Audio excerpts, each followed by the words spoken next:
다룰 내용은 지난주에서 일종의 일반론을 다뤘다면 과학적 창의성과 기술적 창의성 일반론을 다뤘다면 오늘은 특히 그 중에서 그 과학 분야에 관련된 창의성을 뉴턴하고 아인슈타인이라는 그 창의성 얘기 나오면 항상 거의 대표적으로 거론되는 인물 두 사람을 중심으로 얘기를 하겠습니다.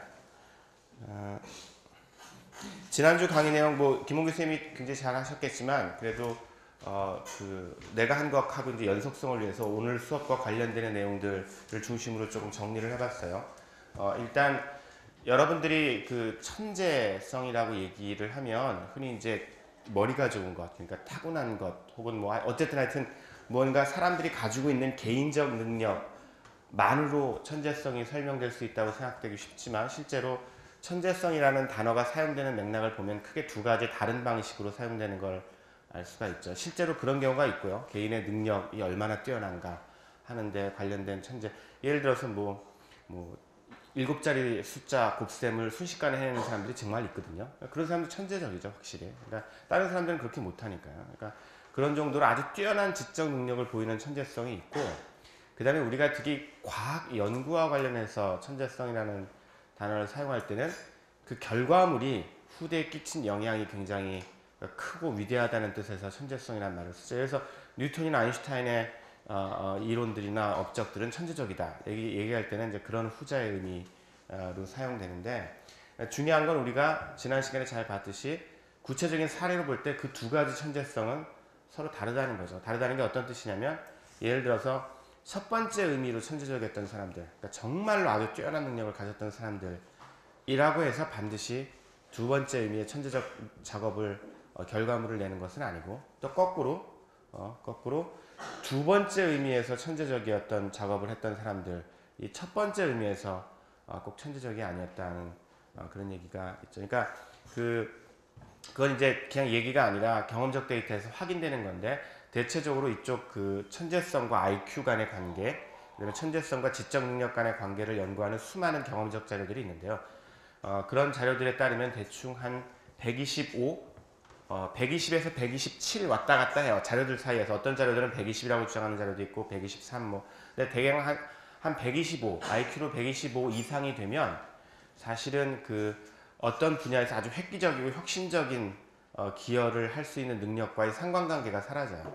그 말은 무슨 뜻이죠? 그러니까 125 정도까지는 확실히 머리가 더 좋은 사람이 더 좋은 연구 결과를 낼 가능성이 높아요. 그렇지만 125가 넘어가면 상관관계가 사라진다는 건 머리가 아무런 역할을 안 한다는 뜻이 아니죠. 그게 아니라 예를 들어서 130짜리랑 140짜리랑 IQ, 그런 사람들을 예를 들어서 1000명씩 모아놨을 때 그 130짜리 IQ의 1000명하고 140짜리 IQ의 1000명 중에서 그 분야의 혁신적인 연구를 할 사람이 나올 확률은 똑같다는 거예요. 그러니까 통계적으로 유의미하지 않다는 거예요. IQ가. 그러니까 relevant variable이 아니라는 소리죠. 그러니까 그 말은 뭘 뜻하냐면, 당연히 아주 멍청한 사람이 혁신적이거나 창의적인 과학 연구를 할 가능성은 거의 없지만, 일정 정도 여기 들어온 친구들은 대부분 다 그래요. 왜냐하면 이게 100을 갖다가 인구 평균을 놓기 때문에 대충 여기 한양대학교에 입학한 친구들 정도면 사실은 머리가 나빠서 창의적 연구를 못한다는 핑계는 미안하지만 대기가 어렵다는 거예요. 그러니까 물론 그렇다고 해서 그럼 다른 것들은 쉽느냐? 왜냐하면 오늘 얘기하겠지만 다른 것들이 쉽지 않아요, 결코. 예를 들어서 굉장한 정도의 집중력과 관찰, 이렇게 여러 가지 요인들이 있는데 창의성에 영향을 끼치는 그것들이 결코 쉽다는 얘기는 아니고, 그것들은 사실은 여러분들이 실제로 탐색해 보기 전까지는 자기가 어디까지 갈 수 있는지를 알 수가 없다는 거예요.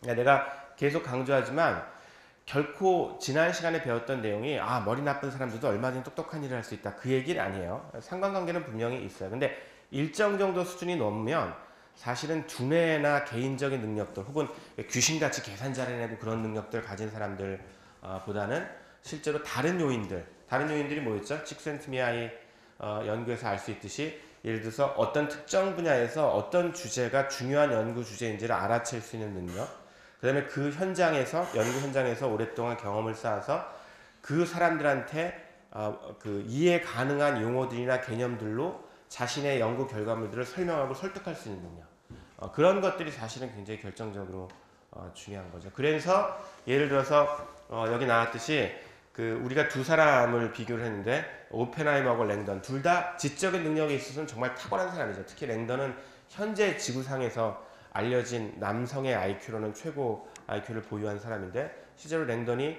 뭘 하냐면 굉장히 똑똑한 머리를 사용해서 퀴즈쇼로 먹고 살아요. 근데 그 이유가 뭐냐면 이 사람이 여러 가지 불행한 가정 형편 때문에 적절한 방식의 과학적 훈련을 받을 수가 없었고, 그러니까 이 사람이 굉장히 똑똑한 글을 써낼지는 모르지만 사실은 그게 기존 과학 연구에 기여하기가 어렵다는 거죠. 그래서 그런 점들을 좀 더 구체적으로 이번 주에 뉴턴하고 아인슈타인을 가지고 보겠습니다. 이게 정확히 뭘 의미하는지를 한번 생각을 해보겠습니다. 그래서 이번 주 읽기 자료는 올라가 있는데 7A, 7B 그 뉴턴하고 아인슈타인에 대한 그 소개 글이고요. 그 다음에 내가 쓴 그 지금 이제 내가 좀 짧게 요약해서 얘기한 창조성이라는 게 대체 어디서 오는가 하는 내용들을 이제 엑스트라 읽기 자료로 올려놨어요. 자, 다음 시간에는 우리가 뭘 할 거냐면 다음 시간에는 여러분들 시험 보는 수업도 좀 있고 그렇잖아요. 그래서 이제 중간 시험 기간에서 약간 쉬어가는 기분으로 그렇다고 놀 수는 없으니까 특별 주제를 하나 다루겠어요. 특별 주제가 이제 혹시 넘어가네요. 네, 좋습니다. 특별 주제가 뭐냐면 그 과학 기술과 이게 별로 상쾌하지는 않은 주제인데 우리가 분명히 짚고 넘어가야 될 주제예요. 왜냐하면 그 별로 이렇게 듣기 좋은 얘기는 아니지만 20세기 초반 이후로 과학기술 연구가 엄청나게 그 큰 규모로 확대되는데 거기에는 그 다른 곳에 쓰일 수 있었던 사회적 자원이 과학기술 연구에 집중된 그런 이유가 크거든요. 근데 그 왜 집중됐느냐? 뭐 제일 그 듣기 좋고 그다음에 여러분들이 생각하기에 굉장히 그 아름다운 설명은 인류가 과학기술의 연구를 통해서 얻을 수 있는 혜택들을 깨닫고 거기에 집중적으로 돈을 투자해서 그 혜택을 거두었다. 이렇게 되면 참 아름다운 얘기가 될 텐데 그렇진 않아요.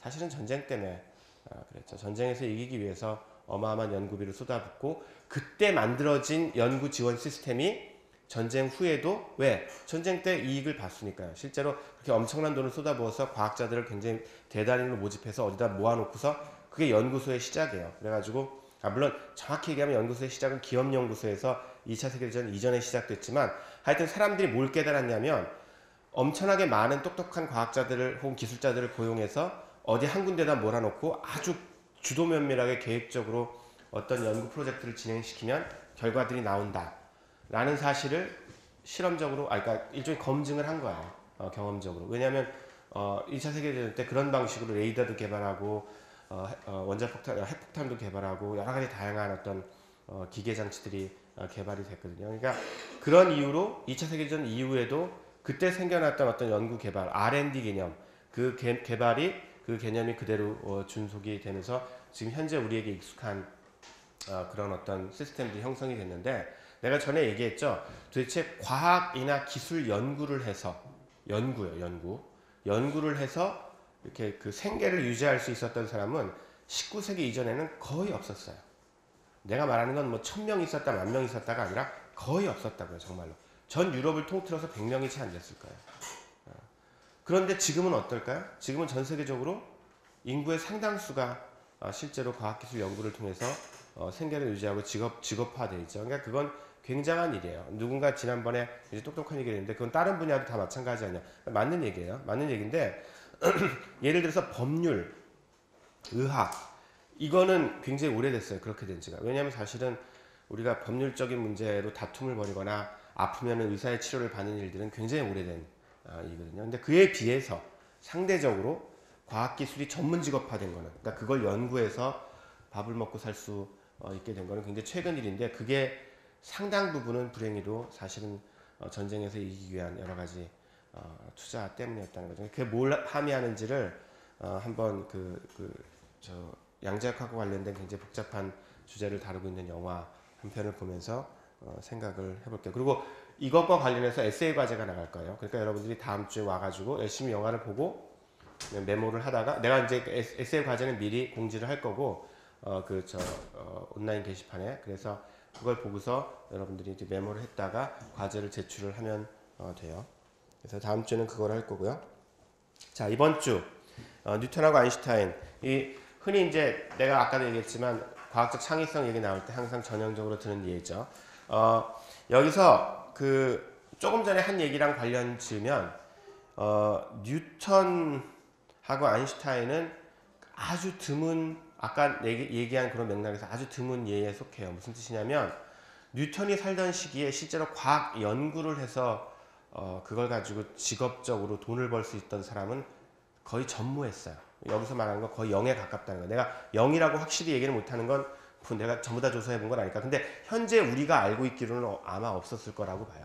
그러면 이제 대개 뭐 예를 들면 어떤 궁정에서 몰래 고용한 전쟁 무기를 만들기 위해서 몰래 고용한 장인 몇 사람 정도는 있었을 가능성이 있는데 그런 걸 제외하고서 정말로 직업화된 과학자는 없었고 뉴턴은 그러면 뭐로 직업을 통해서 얻었냐면 대학 교수죠. 그때도 대학은 있었으니까 대학에서 학생들을 가르치고 그 대학 교수직을 유지하는 루카스 석좌 교수직을 맡았죠. 그러니까 그 과정에서 생계를 유지하면서 자기 연구를 했는데 그 연구비는 어디서 조달했냐면 사실은 상당 부분 자기 비용을 털거나 아니면 친구들의 도움을 받거나 여러분들이 이제 봤던 그 영화에서 잘 나와 있지만 그런 방식으로 조달했었고 아인슈타인 같은 경우도 실제로 무슨 연구소에서 일했던 경험은 이 사람도 20세기 초의 사람이기 때문에 19세기 말 20세기 초의 사람이기 때문에 실제로 처음에는 이제 특허청에서 근무를 했고 아인슈타인의 졸업 성적이 별로 좋지가 않아서요.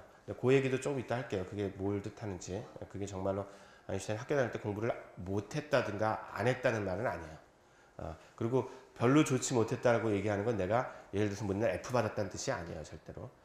그냥 하여튼 이따 얘기할게요. 일단 졸업생이 몇 명 안 됐고 4명인데 4명 중에서는 제일 못했어요. 근데 그 제일 못한 게 사실은 이제 뭐 상당히 잘한 거죠. 근데 이제 4명 중에서는 좀 떨어져 가지고 다른 친구들이 예를 들어서 대학 조교를 했는데 졸업하고서 아인슈타인은 이제 혼자서 직업을 못 구하고 이제 헤매다가 결국 특허청에 근무하게 되는데 특허청에서 이제 그 유명한 논문을 쓰게 되고 특성대성 이론과 광전 효과 뭐 이런 논문들을 쓰게 되고 그리고서 이제 그 대학 교수직을 얻게 되는데요. 뭐 베를린 대학이라든가 여러 대학에서 근데 이제 그 경우도 역시 실제로 그 대학에서의 어떤 교수직으로서 이제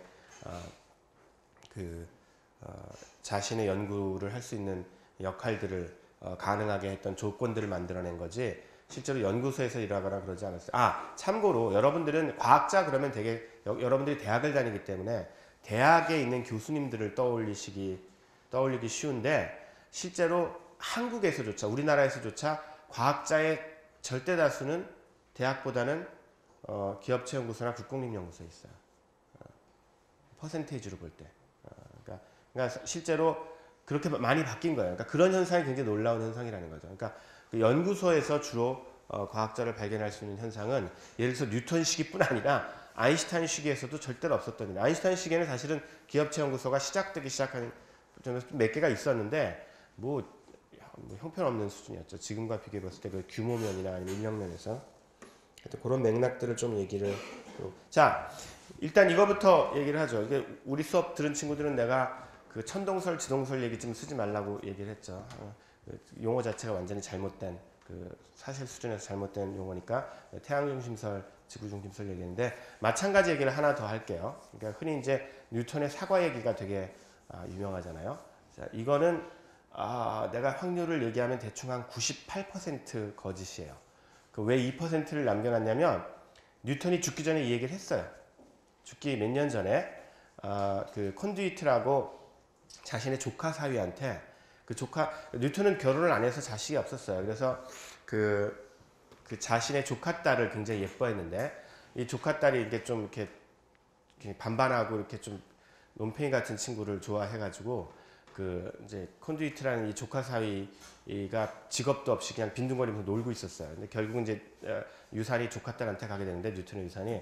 근데 이제 그 과정에서 이 친구의 생계를 좀 도울 목적으로 콘듀이트 조카 사위한테 내 전기를 한번 써보는 게 어떻겠냐라고 제안을 하게 되고 이제 뉴턴이 유명해진 사람 이미 굉장히 유명해진 사람이니까 뉴턴 전기를 쓰면 좀 돈을 벌까 해서 그래서 이제 정기적으로 이제 만나서 자신의 얘기를 해주는 거예요. 그러니까 내가 어땠고 그런 과정에서 뉴턴이 콘듀이트한테 내가 사실은 그 케임브리지의 젊은 대학생 시절, 여러분 나이 또래죠. 여러분보다 좀 어려요. 왜냐면 그때는 대학에 일찍 들어갔거든요. 16살, 15살에 들어가니까 여러분보다 좀 어렸을 때 21살인가 22살 그 나이 또래 때 이제 그 마침 영국에서 패스트 흑사병이 퍼졌는데 그래서 학교가 다 문을 닫았어요. 휴교를 했고 그 과정에서 이제 자신의 집에 내려와 울소프라는 그 런던 근교의 집에 이제 내려와 있다가 거기서 이제 우주의 신비에 대해서 고민하다가 우주의 원리에 대해서 고민하다가 떨어지는 사과를 보고서 저게 왜 떨어질까? 저거는 지구가 끌어당겨서 저 사과가 떨어진다. 뭐 이런 식의 이런 취지의 얘기를 했어요. 그래서 그 이후로 굉장히 널리 퍼지게 됐죠. 그러니까 그게 2%예요. 그러니까 근거가 전혀 없는 건 아니에요. 예를 들어서 다른 어떤 신화들에 대해서 예를 들어서 뭐 콜럼부스의 달걀이라든가 아니면 갈릴레오가 뭐 그래도 지구는 돈다 이거와 달리 그것들은 조작된 게 확실하거든요. 왜냐하면 그 얘기가 등장한 게 각각 콜럼부스하고 갈릴레오가 죽은 다음에 7, 80년 있다가 처음으로 그 얘기가 등장하니까 근데 그거에 비해서 이 얘기는 2%는 사실일 가능성이 있지만 사실은 98% 사실일 가능성이 없어요. 왜냐하면 이유가 이래요. 뉴턴은 요즘 말로 하면 노트 필기를 굉장히 잘하는 사람이었어요. 그러니까 자신이 배운 내용뿐 아니라 사실은 그때 뭐 배운 건 그렇게 많지 않고요. 스스로 독학한 내용인데 대부분. 그래서 자신이 어떤 책을 읽고 그냥 책을 그냥 읽지 않고 그러니까 요즘 말로 하면 뉴턴은 비판적 읽기의 달인이었어요.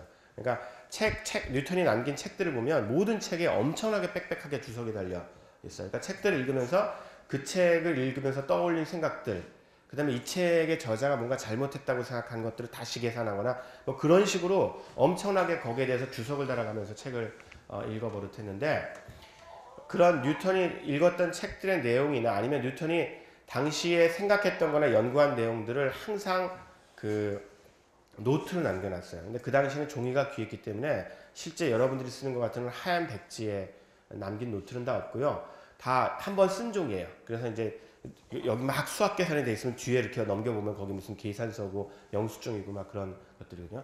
그런 것들을 굉장히 꼬박꼬박 남겼어요. 하여튼 놀라울 정도로. 어느 정도는 내가 케임브리지 대학에서 그 뉴턴 아카이브를 가본 적이 있는데 이 방보다 조금 작은 한 3분의 2쯤 되는 방에 가득 차 있어요.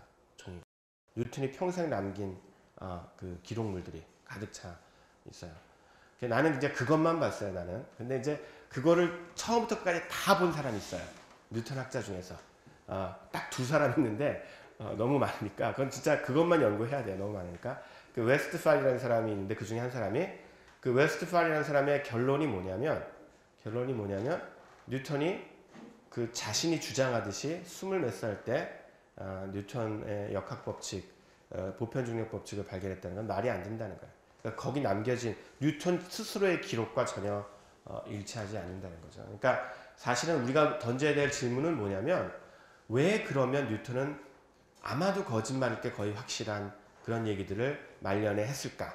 그래가지고 그 얘기가 그렇게 널리 퍼졌을까 하는 거죠. 일단 그 두 가지를 따로따로 한번 생각해 보죠. 그리고 그게 이제 우리의 창의성 개념과 관련이 되는데요. 자, 첫 번째, 뉴턴이 사과 얘기에서 우리가 느껴지는 어떤 과학적 창의성에 대한 모형은 뭐예요? 그러니까 뉴턴처럼 천재적인 사람은 그러니까 사과가 떨어지는 걸 본 인류는 되게 많았겠죠. 뉴턴 이전에도 이후에도. 근데 여러분들은 사과가 떨어지는 걸 보면서 뭘 보죠? 사과가 떨어지는 걸 보죠. 그렇죠. 이렇게 그냥 사과가 툭 떨어진단 말이야. 근데 여러분같이 평범한 사람들은 혹은 나도 마찬가지입니다. 나도 그냥 사과가 떨어지는 거, 사과가 떨어지는구나. 나처럼 평범한 사람들은 그냥 사과가 떨어지는 걸 보고, 사과가 떨어지는구나. 그것밖에 못 보는데, 뉴턴처럼 천재적인 사람들은, 아주 뛰어난 과학자들은 그걸 보고서, 저게 지구가 사과를 끌어당기고 있구나. 그리고 그 힘은 거리의 제곱에 반비례하고, 뭐 이런 식의 생각들을 탁 해낸다는 거죠. 천재적인 영감을 가지고. 그런 이미지죠. 그러니까 뉴턴의 사과 일화가 전해주는 거는 실제로 과학 연구라는 게 그렇게 굉장히 뛰어난 사람들이 천재적인 영감을 가지고 순식간에 해내는, 그리고 그에 비해서 이렇게 밑에 이렇게 능력이 떨어지는 사람들은 그냥 그 얘기를 듣고 적용하고 응용할 정도뿐이지 실제로 정말로 중요한 과학적 연구들은 아주 뛰어난 사람들이 순간적인 영감을 가지고 거의 귀신과 같은 솜씨를 이렇게 해내는 그런 것이다. 라는 이미지를 널리 이제 퍼뜨리는데 아주 기여를 한 그런 일화죠. 그리고 이런 얘기들이 되게 많죠. 뭐 파인만이라든가 이런 사람들이 기인들의 행동들을 통해서 여러분들이 생각하기에 그러니까 정말로 과학에서 중요한 어떤 진보들이나 혁신들은 결국 그런 몇몇 사람들이 아주 기가 막히게 우리는 도저히 이해할 수 없는 기가 막힌 방식으로 해내는구나 하는 생각들을 가지기가 쉬워요. 자, 그런 어떤 배경들을 두고 실제는 어땠는지 볼까요? 자, 뉴턴은 젊은 시기에 왜 웨스트팔이 그런 일들이 불가능하다고 얘기하냐면 뉴턴은 젊은 시기에 데카르트를 열심히 공부하고 있었어요. 뭐 이 얘기는 길게 하기가 어려운데 여러분들은 되게 뉴턴은 과학자, 데카르트는 철학자 이렇게 생각하는 데 익숙해져 있겠지만 그 고등학교 윤리 교과서가 그렇게 쓰여져 있죠. 근데 이제 그건 사실과 완전히 달라요. 왜냐하면 당시에 뉴턴이 하고 있었던 일이나 데카르트가 하고 있었던 일 모두 자연 철학이라는 이름으로 불렸어요. 뉴턴은 사실은 엄밀한 의미에서 물리학자는 아니에요. 왜냐하면 물리학자라는 단어가 그때 없었고 거기에 해당하는 개념이 없었으니까 당시에는 그냥 그 철학을 하는데 그 철학을 만약에 인간이나 인간 사회에 대한 철학을 하면은 그러니까 인간의 본성은 무엇인가, 그다음에 인간이 사회를 이뤄서 살 때는 어떤 규칙과 어떤 법률과 어떤 도덕이 필요한가, 이렇게 인간과 사회에 대한 철학을 할 때는 도덕 철학이라고 불려요. 그러니까 요즘 말하는 윤리학보다 훨씬 더 넓은 개념이에요. 사회과학이나 이 사회과학의 전 분야들을 다 포괄하는 개념으로 도덕 철학이라고 불렀고, 그 다음에 그게 아니라 자연세계, 자연현상을 이해하고 그래서 원리들을 탐구하는 걸 자연철학이라고 불렀어요. 그래서 대부분의 유럽의 대학에 철학 교수직은 두 개가 있는 거예요. 도덕철학 교수직과 자연철학 교수직. 그 다음에 이제 수학 교수직을 따로 갖는 경우가 있어요. 케임브리지처럼 좀 큰 대학들은 이제 뉴턴은 사실은 수학적 능력이 아주 뛰어났기 때문에 일단 수학 교수직으로 루카스 석자 교수가 수학 교수인데 그걸 한 다음에 이제 사실 자연철학 연구를 한 거죠. 그러니까 무슨 요즘 여러분이 생각하신 물리학, 화학, 생물학 이런 식으로 디파트먼트가 있던 시절이 전혀 아니에요. 그냥 자연철학 교수직이었어요. 자연철학 교수직. 그럼 데카르트도 역시 자연철학자로 알려져 있었어요. 데카르트는 사실 도덕철학 분야에서는 그다지 많은 일들을 하지 않았고 결국은 자연철학자예요. 물론 요즘 용어로 하면 형이상학 연구도 하고 인식론 연구도 그렇지만 하여튼 당시 용어로는 자연철학자예요. 데카르트는 전형적인 어느 정도로 자연철학자의 그리고 굉장히 영향력 있는 자연철학자였어요. 어느 정도냐면 이렇게 생각하면 돼요. 여러분들이 요즘에 처음에 어떤 분야를 배울 때 교과서로 배우잖아요. 그래서 물리학 그러면 뭐 요즘에 우리 학교 물리학과는 뭘 쓰는지 모르겠는데 내가 다녔던 할리데이 같은 거로 공부를 했어요. 그러면 데카르트가 쓴 역학 교재가 있어요. 데카르트가 쓴 기하학 교재가 있거든요. 기하학 책이 있어요. 그게 뉴턴이 학교 다닐 때, 케임브리지 대학 다닐 때 대학 교재였어요. 그 정도예요. 그러니까 무슨 뜻이냐면 이게 그냥 데카르트도 자연철학 연구를 했구나라는 뜻이 아니에요. 그런 뜻이 아니라 당시에 가장 잘 알려지고 가장 영향력이 있었던 뭐 요즘 용어로 하면 물리학자라는 소리예요. 근데 왜 요즘엔 그 사실이 그렇게 안 알려져 있을까? 왜냐하면 항상 사람들은 현대의 학문 분류 기준에 따라서 옛날 학자들을 분류하거든요. 그래서 데카르트가 어마어마한 자연철학적 저술들을 남겼는데 그래서 기상학에 대해서 쓴 것도 있고 인체에 대해서 쓴 것도 있고 그 다음에 역학, 요즘에 여러분들이 배우는 그러니까 뉴턴 역학과 다른 역학이에요. 역학도 있고 수학도 있고 되게 많지만 그런 것들은 안 읽어요. 왜? 데카르트는 철학자니까. 요즘 우리 의미로 철학에 해당하는 데카르트의 저술만 있죠. 형이상학이나 윤리학과 관련된 저술만 딱 읽고 수많은 저술 중에서 그것만 딱 잘라서 읽고 나머지는 하나도 안 읽는 거죠. 그런 식의 현상들이 벌어져요. 그러니까 사실은 맨날 요즘에 융복합 어쩌고 얘기하지만 사실은 구태 융복합을 따라할 필요 없이 옛날 사람들의 책을 갖다 온전하게만 읽어도 융복합적인 시각은 저절로 길러지게 되어 있어요. 자, 어쨌든 돌아가서 그 얘기는 굉장히 길고 복잡하니까 돌아가서 이것만 알아둬요. 그러니까 데카르트가 당시에 가장 영향력 있는 자연철학자였고 뉴턴은 학교 다니면서 데카르트의 역학을 열심히 공부했어요.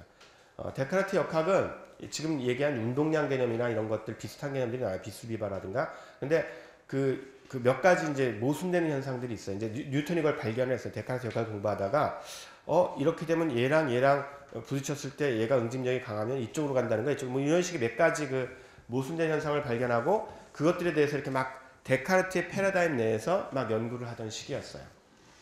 자, 그런데 데카르트의 자연철학의 핵심은 세계의 모든 현상을 정신만 빼놓고, 인간의 정신만 빼놓고, 그거는 영혼이라고 따로 떼서 논의하는 거예요. 인간의 정신만 빼놓고 모든 현상을 물질의 운동과 충돌로 설명하는 거예요. 그러니까 어떤 일이 왜 벌어졌냐? 세상은 아주 작은 입자들로 가득 차 있어요. 데카르트에 따르면. 근데 그 작은 입자들이 움직이면서 끊임없이 운동하고 끊임없이 다른 것에 부딪히면서 세상의 모든 일들이 벌어지는 거예요. 자, 그런 세계관에서는 여러분이 조금만 생각해보면 뉴턴의 만유인력 법칙이 나올 수가 없어요. 뉴턴의 보편 중력의 특징이 뭐죠? 질량을 가진 모든 물체는 거리의 제곱에 반비례하고 질량에 비례하는 힘으로 서로 끌어당긴다는 거 아니야?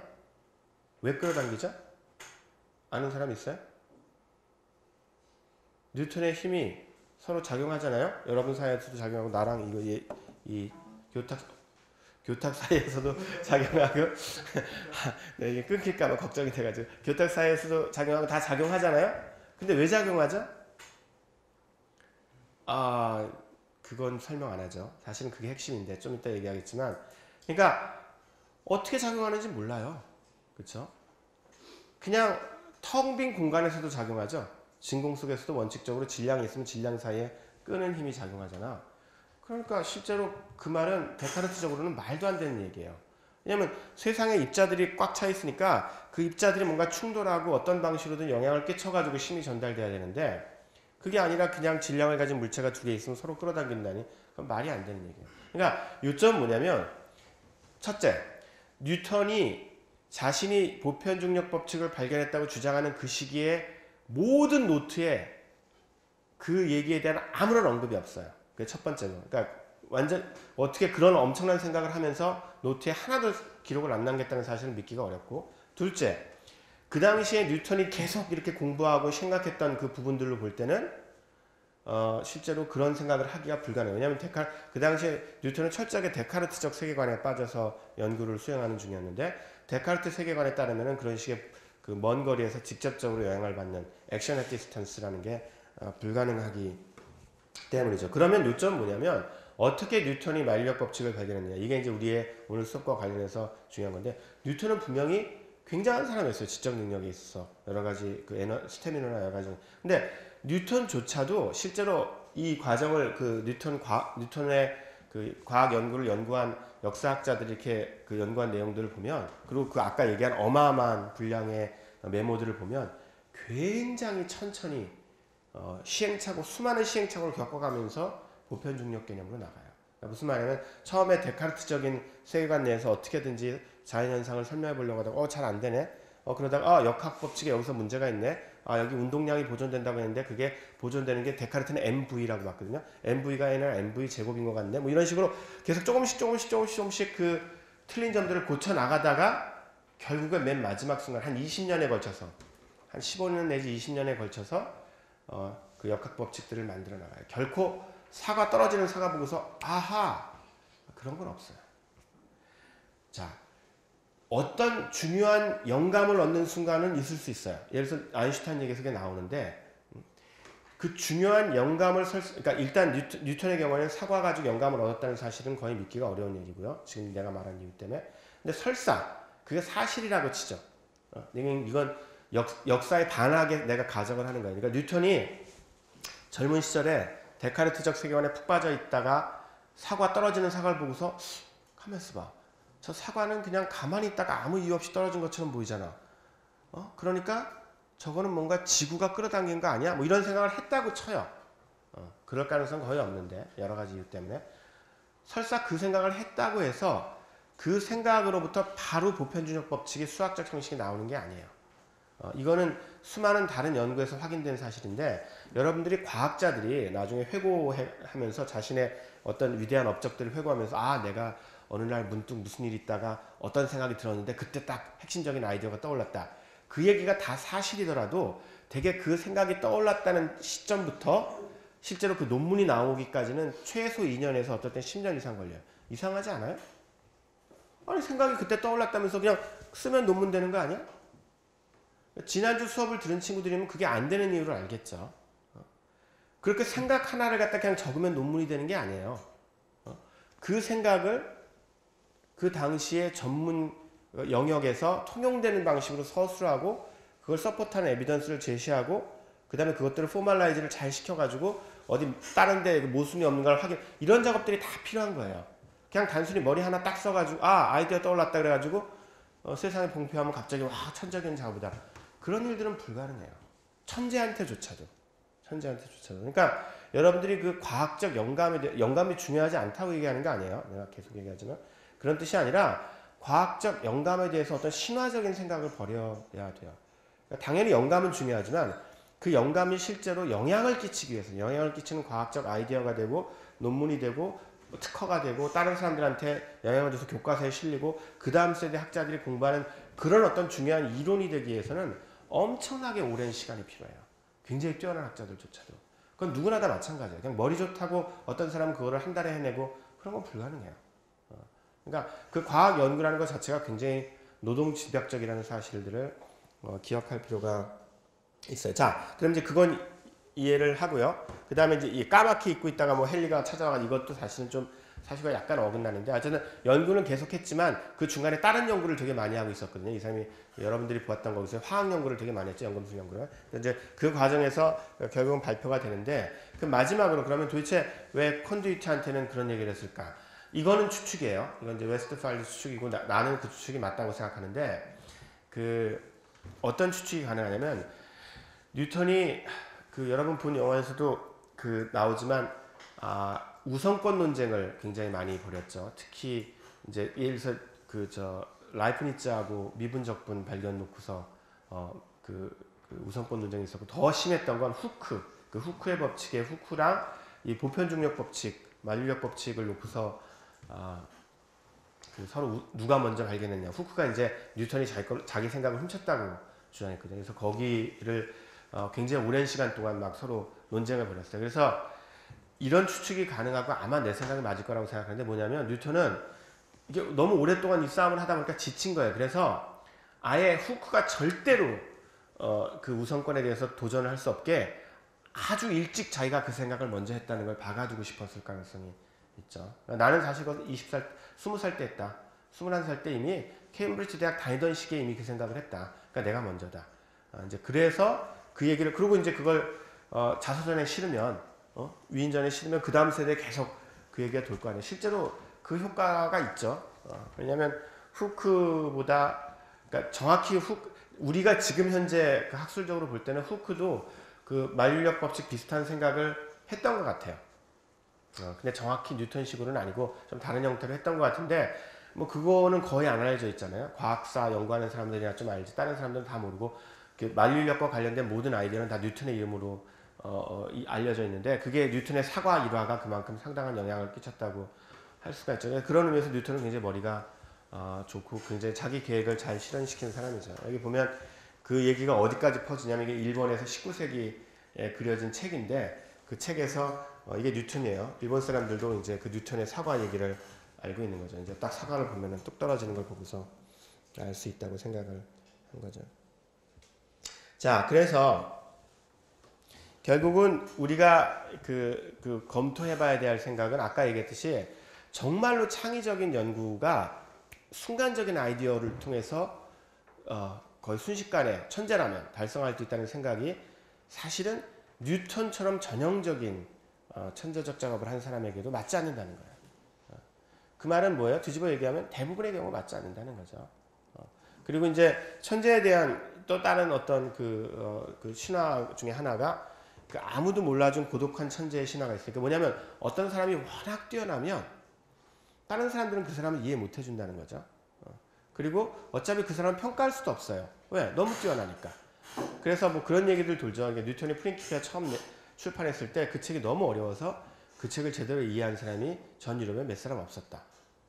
근데 그 얘기를 들으면 그렇구나 싶지만 조금 생각해보면 좀 이상하잖아요. 만약에 그게 사실이라고 쳐봐요. 그러니까 전역에 전 유럽에 뉴턴 책을 읽고 제대로 이해한 사람이 한두 사람밖에 없었다. 그럼 뉴턴이 어떻게 유명해질 수 있죠? 여러분 한번 지금 생각해봐요. 누군가 책을 썼어요. 책을 썼는데 그 책 내용이 정확히 뭔지를 알 수 있는 사람이 한두 사람밖에 없는 책을 누가 썼어요. 그러면 그 사람이 유명해질 수 있을까요?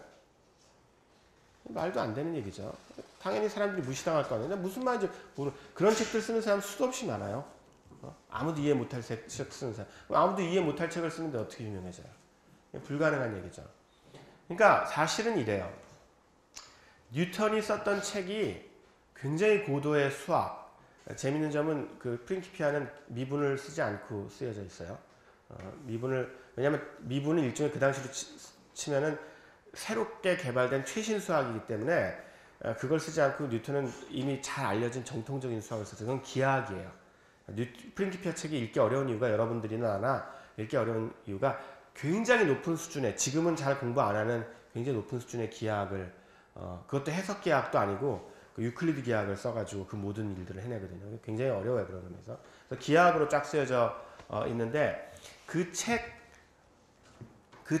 쓰여진 수학적 내용들이 너무 어렵기 때문에 실제로 뉴턴 정도만큼 그 책을 속속들이 다 이해하고 그 증명들을 다 처음부터 끝까지 다 따라갈 수 있는 사람은 아마 전 유럽 통틀어서 몇십 명이 안 됐을 거예요. 그건 맞아요. 한 몇십 명 정도 수준이었을 거예요. 근데 그 몇십 명은 누굴까요?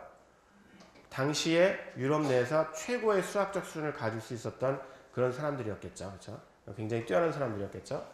그 다음에 여러분들이 만약에 어떤 수학책을 보면 수학이 사실은 그 좋은 점이 그런 건데 compressibility라는 게 있어요.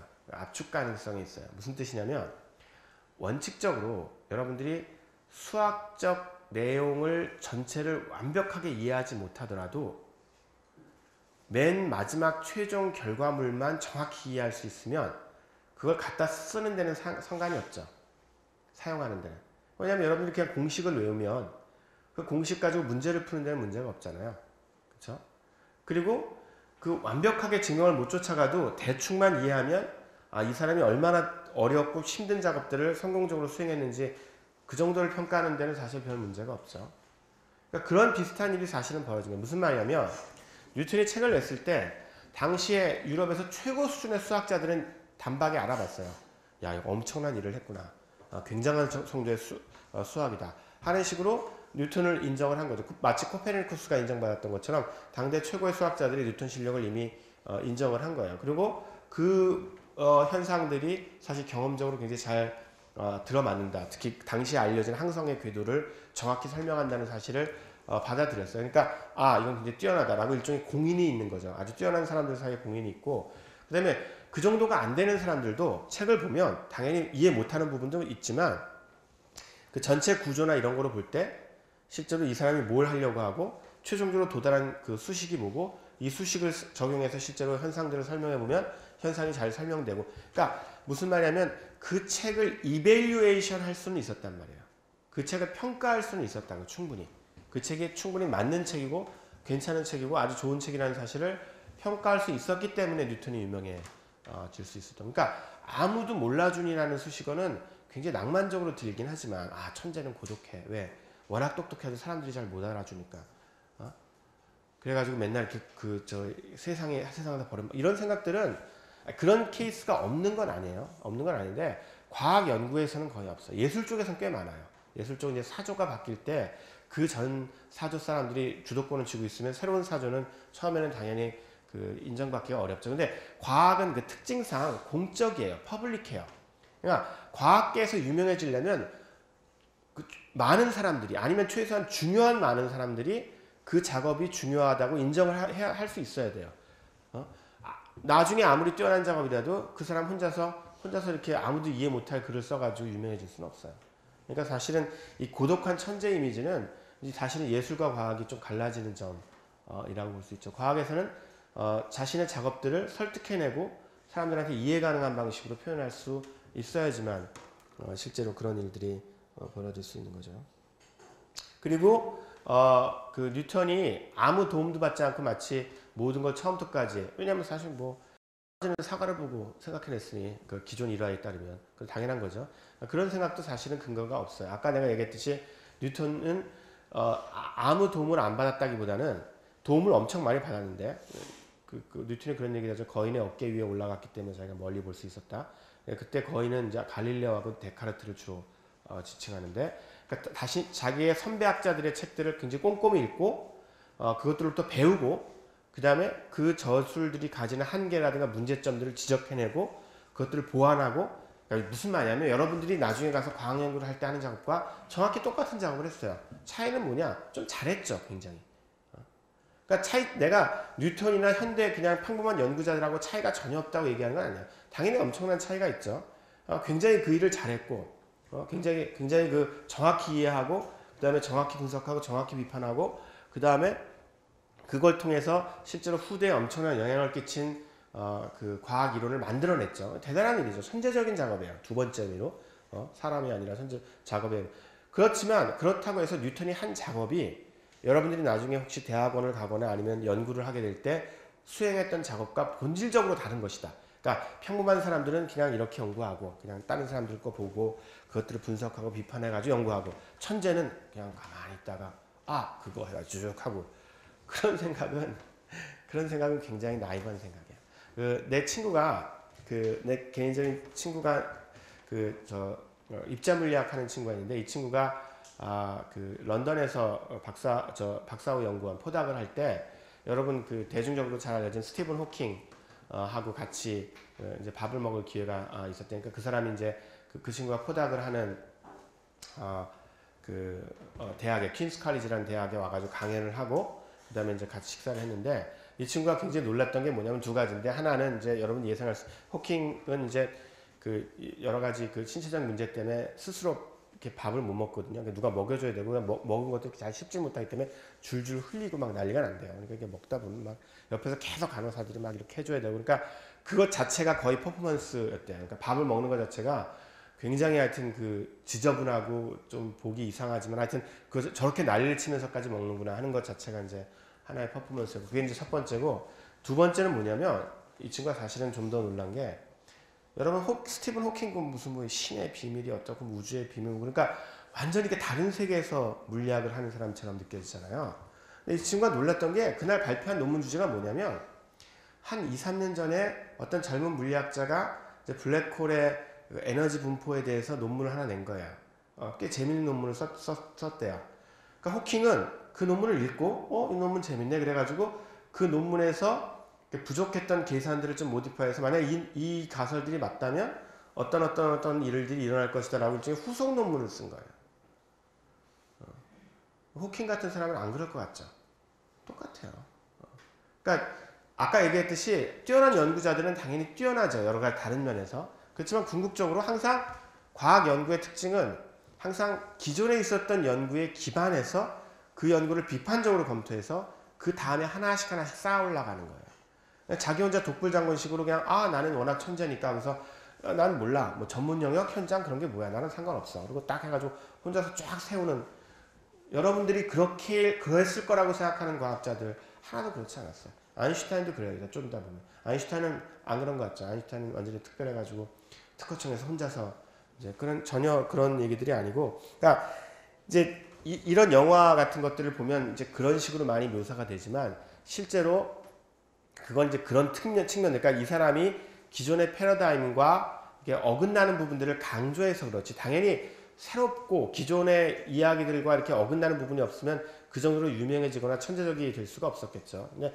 분명히 그런 부분들은 있지만 그런 부분들조차 코페르니쿠스에 의해서 우리가 알 수 있듯이 기존 연구에 대한 철저한 비판적 고찰을 통해서 나왔다는 사실. 그러니까 역시 또 본질적 긴장 얘기가 나오는 거예요. 항상 수렴적 상상력과 발산적 상상력들을 항상 같이 조화롭게 가지고 있어야지 일방적으로 하나만 가지고 창의성이 나오는 건 아니라는 거죠.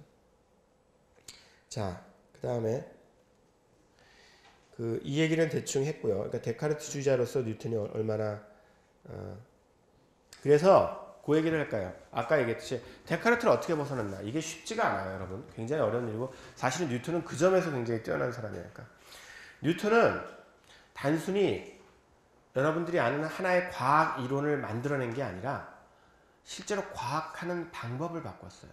그게 훨씬 더 어려운 일이었어요. 첫 번째보다. 왜 그렇게 했어요? 과학 이론을 만들어내면 사람들이 그 이론을 보고 이해하고, 아까 얘기했죠. 프린키피아 이해할 수 있는 사람들이 꽤 됐다고요. 그러니까 이해한 다음에 이걸 평가할 수 있어요. 어떻게? 뭐 실험을 해보거나 아니면 그 기존에 알려진 천체의 운행 그 경로들을 이거랑 맞춰봤을 때 잘 맞는다. 보편 중립 법칙과 잘 맞는다. 이런 식으로 비교적 쉽게 검증을 할 수가 있대요. 경험적 검증이 가능해요. 그러면 경험적 검증을 하고 나면 뉴턴에 대해서 뉴턴이 상당히 설득력 있는 이론을 냈구나 하고서 받아들이고 그 다음 단계로 넘어갈 수가 있죠. 근데 문제는 야 이렇게 하는 게 과학을 제대로 하는 게 아니라 우리 앞으로 이렇게 하자. 혹은 야 좋은 이론이라는 건 이런 특징을 갖는 게 아니라 이런 특징을 갖는 거야. 이런 식으로 과학을 하는 일종의 근본 전제를 바꾸기는 훨씬 어려워요. 근데 뉴턴이 그걸 했어요. 어떤 걸 통해서 그 유명한 나는 가설을 만들지 않는다. 하이포시티코 논핑고라는 그런 유명한 선언을 통해서 그런 작업을 했어요. 자, 나는 가설을 만들지 않는다의 의미를 정확히 이해할 필요가 있어요. 그래서 여러분이 이 가설을 내 수업을 들어봤으니까 이제 평범하게 쉽게 이해가 됐지만 이 가설을 현대적 의미로 이해하면 안 되죠, 당연히. 현대적 의미에서 가설은 뭐죠? 그냥 뭐 어떤 현상이 있을 때 그 현상을 설명하기 위해서 만들어낸 이론들, 아직 검증되기 직전의 이론을 갖다 가설이라고 하죠. 그렇죠? 그래서 그 가설을 실험이나 아니면 경험적 검증을 해가지고 그게 맞다고 판정이 되면 이제 우리가 그걸 이론이라든가 뭔가 좀 더 이렇게 상승을 시키고 그렇지 않으면 폐기를 하고 또 다른 가설을 만들고 뭐 이런 식이죠. 그러니까 사람들이 끊임없이 가설들을 만들어내고 그 가설들을 검증함으로써 과학이 진보한다고 일반적으로 알려져 있죠. 황당한 얘기죠. 그런 식으로 가설을 이해하면. 왜? 뉴턴이 가설을 만들지 않는다고 해놓고서 가설을 만들었잖아요. 무슨 가설이죠? 운동의 제3, 1, 2, 3법칙. 그건 가설 아니에요? 뉴턴적 의미에서는 가설이 아니에요. 그러니까 여러분들이 그런 걸 이해, 그러니까 그냥 상식을 그냥 무조건 외우는 거에 문제점이 뭐냐면, 뉴턴이 나는 가설을 만들지 않는다고 그랬어. 외우고. 그 다음에 뉴턴은 운동 법칙을, 1, 2, 3법칙을 처음으로 만든 사람 외우고. 그 둘 사이에 모순관계가 있다는 사실을 파악하지 못한 채로 그냥 무조건 외우는 거는 사실은 제대로 된 공부가 아니죠. 조금만 생각해보면 모순이잖아요. 말이 안 되잖아. 뉴턴이 사실은 어떻게 보면 역사적으로 가장 위대한 가설을 만든 셈인데, 우리 의미로 가설을 이해하면. 근데 스스로 가설을 만들지 않는다고 했으니 말이 안 되잖아요. 그러면 여러분들이 거기서부터 얻어낼 수 있는 결론은 뭐겠어요? 뉴턴이 말했던 가설은 우리가 이해하는 그 가설이 아니구나. 그렇게 생각을 해야겠죠. 맞아요. 뉴턴 시대의 가설은 어떤 걸 의미했냐면 데카르트적 가설을 의미했어요. 그러니까 데카르트 방식으로 과학 연구를 할 때 사용하는 가설을 가설이라고. 왜냐면 당연한 게 여러분들이 요즘에 휴대폰 그러면 대개 뭘 뜻해요? 스마트폰을 뜻하죠. 이유는 뭐죠? 대부분의 스마트폰을 쓰니까. 지금 뭐 투지폰 쓰는 사람 거의 없잖아요. 그렇죠? 퓨처폰 쓰는 사람도 별로 없고. 그러니까 그런 거 비슷한 거예요. 그러니까 뉴턴이 특별히 여러분들을 갖다 이렇게 막 난처하게 만들거나 후대 사람들을 속이기 위해서 그런 게 아니라 당시 하이포테시스 그러면 당시에는 데카르트 자연 철학이 지배하던 시기니까 그 당시 사람들은 전부 다 데카르트적인 의미의 가설을 의미하는구나. 그거 금방 이해해요. 단지 지금은 이게 그래서 옛날 글을 읽을 때 조심해야 되는 거예요. 항상. 그러니까 당시에 사용되던 의미들은 그 당시 사람들한테는 너무나 당연한 거예요. 우리가 마치 휴대폰 그러면 스마트폰 이해하듯이. 그런데 우리한테는 당연하지 않아요. 시대가 변하니까 우리는 그 말을 다른 의미로 쓰거든. 자, 데카르트적 의미의 가설이라는 건 뭐냐면 내가 아까 얘기했듯이 데카르트는 그 모든 현상을 아주 작은 입자의 운동과 충돌을 설명한다고 그랬죠. 다시 말하면 눈에 보이는 현상을 매크로스코픽 피노미너죠. 거시적 현상을 미시적 현상으로 설명을 하는 거예요. 그 메커니즘을 제시하는 게 데카르트 자연 철학의 목표예요. 그러니까 어떤 현상이 있을 때 이게 왜 일어났느냐를 미시적으로 설명해야 돼요. 예를 들어서 그 데카르트 기상학 책을 보면 어떤 설명이 나오냐면 내가 개인적으로 굉장히 좋아하는 설명인데 하늘에서 물고기가 떨어지는 현상을 설명해요. 그런 일들 가끔 있죠. 요즘 우리는 그걸 어떻게 설명하죠? 바다에서 갑자기 소용돌이가 가끔 불 수 있어요. 이렇게 대기가 불안정할 때 소용돌이 폭풍이 일어나면 바닷속에 있었던 물고기를 막 위로 올려보내죠. 소용돌이 때문에. 그 다음에 그게 대기 상층부에 올라가면 제트기류를 타고서 상당히 멀리까지 갈 수가 있어요. 그래서 뭐 갑자기 사막에서 물고기가 떨어지고 도시에서 막 개구리가 떨어지고 그런 일들이 벌어질 수 있잖아요. 그러니까 우리는 그렇게 제트기류라든가 아니면 소용돌이 그 두 가지 메커니즘을 통해 설명을 해요. 데카르트는 어떻게 하는지 알아요? 정말 황당하게 들리겠지만 어쨌든 정합적인 설명이에요.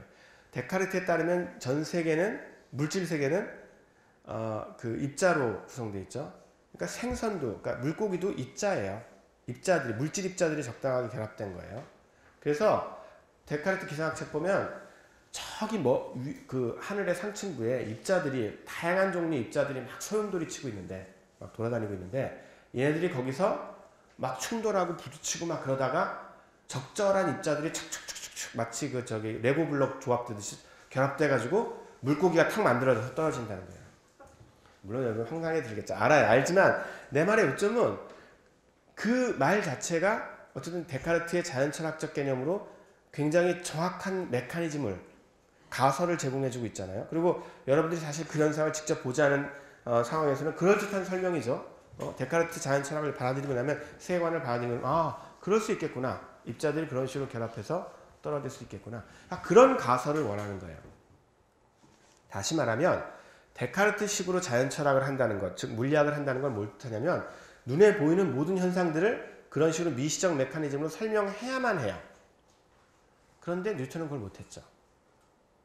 어떻게 할 수 있어요? 내가 아까 질문했죠? 왜 우리가 서로 끌어당기죠? 질량을 가진 두 물체는 왜 끌어당겨요? 그냥 끌어당겨요. 그렇죠? 이거는 어마어마한 결격사유예요. 좋은 자연철학 이론이 되기 위한. 그래서 당시에 그 뉴턴이 보편중력 법칙을 발표했을 때, 프린키피아를 발표했을 때 모든 사람들이 그 책이나 이런 것들에 대한 수학적 정확성이나 경험적 적합성은 칭찬을 했어요. 그거 수학적으로 너무나 뛰어난 저작이고 그 다음에 천체 운동이나 이런 걸 정말 잘 설명한다. 그렇지만 이건 좋은 과학이론이 아니다. 그러니까 당시 용어로는 좋은 자연철학이 아니다. 자연철학으로서는 여전히 함량 미달이다. 이거는 기껏해야 그냥 계산을 위한 수학적 도구에 불과하다. 왜? 데카르트적 의미에서 진정한 설명을 못하는 거예요. 자연현상에 대한. 도대체 왜 끌어당기는지를 미시 입자들의 어떤 운동을 통해 설명을 해야 되는데 그걸 못하고 있으니까 이거는 제대로 된 과학이 아닌 거죠. 만족스러운 과학이 아닌 거예요. 그래서 실제로 뉴턴도 엄청나게 그 노트들이나 이런 걸 보면 엄청나게 노력을 했어요. 꽤 오랜 시간 동안. 어떻게든지 데카르트식으로 만류력이나 보편중력을 설명하려고 엄청 노력을 했는데 다 실패하죠. 그래서 최종적으로 뉴턴이 도달한 결론이 저거예요. 하이퍼세티컬 논핑고. 나는 가설을 만들지 않는다. 그 말은 무슨 말이냐면 왜 꼭 눈에 보이는 현상을 미시적 메커니즘으로 설명해야만 좋은 과학이냐 혹은 좋은 자연철학이냐. 어차피 아까 여러분들이 웃었던 것처럼 실제로 그 미시적 메커니즘 우리가 관찰도 불가능하다. 볼 수 없잖아요. 실제로 우리가 하늘에 올라가지고 그 입자들이 척척척 결합해가지고 물고기로 떨어지는 걸 볼 수 있어요? 못 보잖아. 그러니까 어차피 그리고 똑같은 동일한 거시적 현상에 대해서 그걸 설명할 수 있는 미시적 메커니즘을 여러 개 만들 수 있다. 여러분의 상상력이 풍부하다면. 그 중에서 맞는 게 뭔지 어떻게 하느냐. 뭐 이런 여러 가지 논증들을 통해서 결국 뉴턴은 뭘 주장하냐면 좋은 자연철학이란 좋은 과학이라는 거는 그냥 주어진 현상이 있으면 그 현상을 수학적으로 정확하게 기술하고 경험적으로 타당하게만 얻어낼 수 있으면 그게 좋은 과학이다. 더 이상 뭐가 필요하냐. 과학은 그거로 충분하다. 라고 주장한 거예요. 그게 나는 가설을 만들지 않는다. 그리고 그걸 설득했어요. 굉장히 힘들었어요. 미리 얘기하지만. 그러니까 굉장히 오랫동안 설득하고 뉴턴 혼자서만 안 되고 뉴턴을 따르는 추종자들, 뉴턴 제자들이 설득하고 엄청 설득해서 결국은 뉴턴이 죽을 때쯤 돼가지고는 자연철학이 바뀌었어요. 무슨 말이냐면 과학을 하는 방식이 바뀌었어요. 그래서 실제로 뉴턴이 죽은 다음에 18세기 내내 거의 100년 이상은 뉴턴식으로 과학을 했어요. 뭐냐면 어떤 현상을 설명할 때 데카르트식의 어떤 그런 미시적 메커니즘 이런 걸 이렇게 생각하는 거는 굉장히 촌스러운 시대에 뒤떨어진 얘기라고 생각되고 수학을 가지고 수학적인 어떤 포뮬러를 잘 써가지고 현상들을 잘 맞춰내는 그걸 데카르트 프로그램이라고 뉴토니안 프로그램이라고 하는데 그런 뉴토니안 프로그램이 실제로 18세기 과학을 지배하는 패러다임이 됐어요. 물론 그게 또 바뀌죠. 왜냐하면 실제로 그거로 부족하다는 사실이 발견이 되기 때문에 특히 화학작용이나 이런 걸 설명하는 데 있어서 메커니즘이 정말 중요해지기 때문에 그리고 참고로 예를 들어서 지금 물리학에서도 19세기가 되면 사실 다시 메커니즘을 중시하는 그런 걸로 또 바뀌어요. 그러니까 내가 말하고 싶은 건 이 뉴턴 사례에서 하고 싶은 건 뉴턴의 위대한 점은 떨어지는 사과 보고서 천재적으로 뭔가를 생각해낸 게 아니라 사실 큰 틀에서 생각했다는 거예요. 내가 이론을 하나 만들어낸 것뿐 아니라 기존 이론들을 막 연구해서 만들어낸 것뿐 아니라 이 이론의 정말 중요한 기여가 뭐냐? 아, 그거는 우리가 자연 철학을 하는 방식을 바꿔야 된다. 우리가 꼭 이런 식으로 자연 현상을 볼 필요가 있느냐? 뭐 이런 식의 어떤 굉장히 거대하고 굉장히 중요한 문제들까지 같이 고민하면서 자연 철학 연구, 즉 요즘 말로 과학 연구를 할 수 있었던 그런 폭과 깊이 덕분에 이제 뉴턴이 천재적 작업을 한 것이지, 뉴턴이 이렇게 뭔가 순간적인 영감 아니면 그냥 자유롭게 그냥 틀을 벗어난 사고 이런 걸 가지고 실제로 위대한 연구를 한 게 아니라는 거죠. 그래서 뉴턴은 그런 의미에서 우리가 앞서 얘기했던 그 본질적 긴장을 성공적으로 관리를 한 거라고 볼 수 있어요. 그러니까 당대 출신의 자연 철학인 데카르트와 호이겐스, 사실 정확한 발음은 하이언스에 가까운데 이론의 정통에 있었고 그 나름대로 그것들의 장점과 단점을 섭렵해서 결국에는 나는 가설을 만들지 않는다라는 경고를 통해서 새로운 자연 철학을 시도할 수 있었던 거죠. 자, 이제 아인슈타인 한번 넘어가 볼게요. 아인슈타인에 대해서는 상반된 두 가지 생각이 이제 어떤 식으로 결합이 되냐면, 이제 아인슈타인은 그렇게 그 시간과 공간의 개념을 바꾼 사람이잖아요. 현재 우리가 알기로 우리는 3차원에 살고 있었다고 생각했는데 사실은 4차원이다. 사실은 내가 좀 이따 얘기하겠지만 그 얘기는 잘못이에요. 그러니까 아인슈타인 이전에도 우리는 4차원에 살고 있다고 생각했어요. 다만 그 4차원과 아인슈타인의 4차원은 중요한 차이가 있어요. 그러니까 제발 그 3차원, 4차원 얘기는 그런 말에 속지 말아요. 그러니까 아인슈타인 이전에는 3차원이었다가 아인슈타인 다음에 4차원이었다. 그거는 내가 미리 얘기하면 아인슈타인 이전에는 3 플러스 1차원이었어요. 근데 아인슈타인은 그걸 그냥 4차원으로 만든 거죠. 그 차이가, 혹은 시간과 공간에서 시공간으로 바뀌는 거예요. 그러니까 차이점이 뭔지는 좀 이따 얘기할게요. 어쨌든 그렇게 엄청난 일을 한 사람이니까 이 사람은 보나마나 엄청난 천재겠구나 생각을 하는데, 또 이제 너무나 지나치게 천재면 아까 얘기한 그 고독한 천재 그 신화가 있죠. 그러니까 워낙 뛰어난 천재니까 기존의 교육 과정이나 그 좀 수준이 떨어지는 교사들은 얘가 얼마나 천재적인지 모르고서 이렇게 제대로 교육을 못 시키죠. 이게 이제 영재 교육의 아이디어인데, 영재들은 사실은 기존 학교에서는 제대로 교육이 안 되니까 얘네들 따로 모아가지고 교육을 시켜야 된다. 뭐 이런 아이디어인데, 그래가지고 아인슈타인이 학교 성적이 나빴다는 걸 그런 식으로 설명하죠. 워낙 천재라서 오히려 학교 성적은 나쁜 거죠.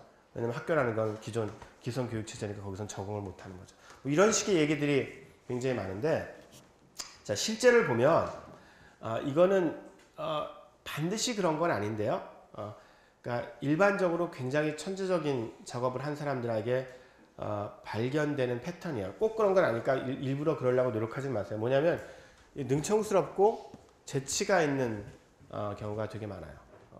그게 무슨 말이냐면, 그러니까 유머 감각이 있다는 거죠. 유머 감각이라는 게 남들을 막 질판하게 웃기는 그런 게 아니라 세상을 있는 그대로 보는 것뿐 아니라 그걸 약간 비틀어서 보고 그 차이점들을 가지고 재치 있는 농담 같은 걸 할 수 있는 능력을 갖춘 사람들이 있어요. 그러니까 전부 다 그런 건 아니에요. 어떤 종류의 천재는, 특히 오티즘에 가까운 천재들은 실제로 이런 능력이 굉장히 떨어져요. 그런데 실제로 이렇게 그 두루두루 여러 분야들을 섭렵하거나 그런 사람들일수록 실제로 그런 능력들이 있었고, 아인슈타인도 특히 그랬대요. 그러니까 곧잘 이게 재밌는 얘기나 웃긴 얘기를 해가지고 특히 능청스럽게 막 모르는 척하고 딴 얘기하고 이런 얘기 해가지고 사람들 많이 웃기고 그렇다는데, 여러분들이 일부러 그렇게 되려고 노력할 필요는 없고요. 이제 내 말의 요점은 그게 그 여러 각도에서 동일한 현상들을 볼 수 있는 능력과 관계가 있지 않을까 하는 어떤 주장들이 있다는 얘기예요. 그리고 아인슈타인이 어렸을 때부터 굉장히 잘했던 건 뭐냐면 엄청난 집중력이에요. 이거는 거의 적어도 이게 아인슈타인하고 아인슈타인 여동생 마야인데요.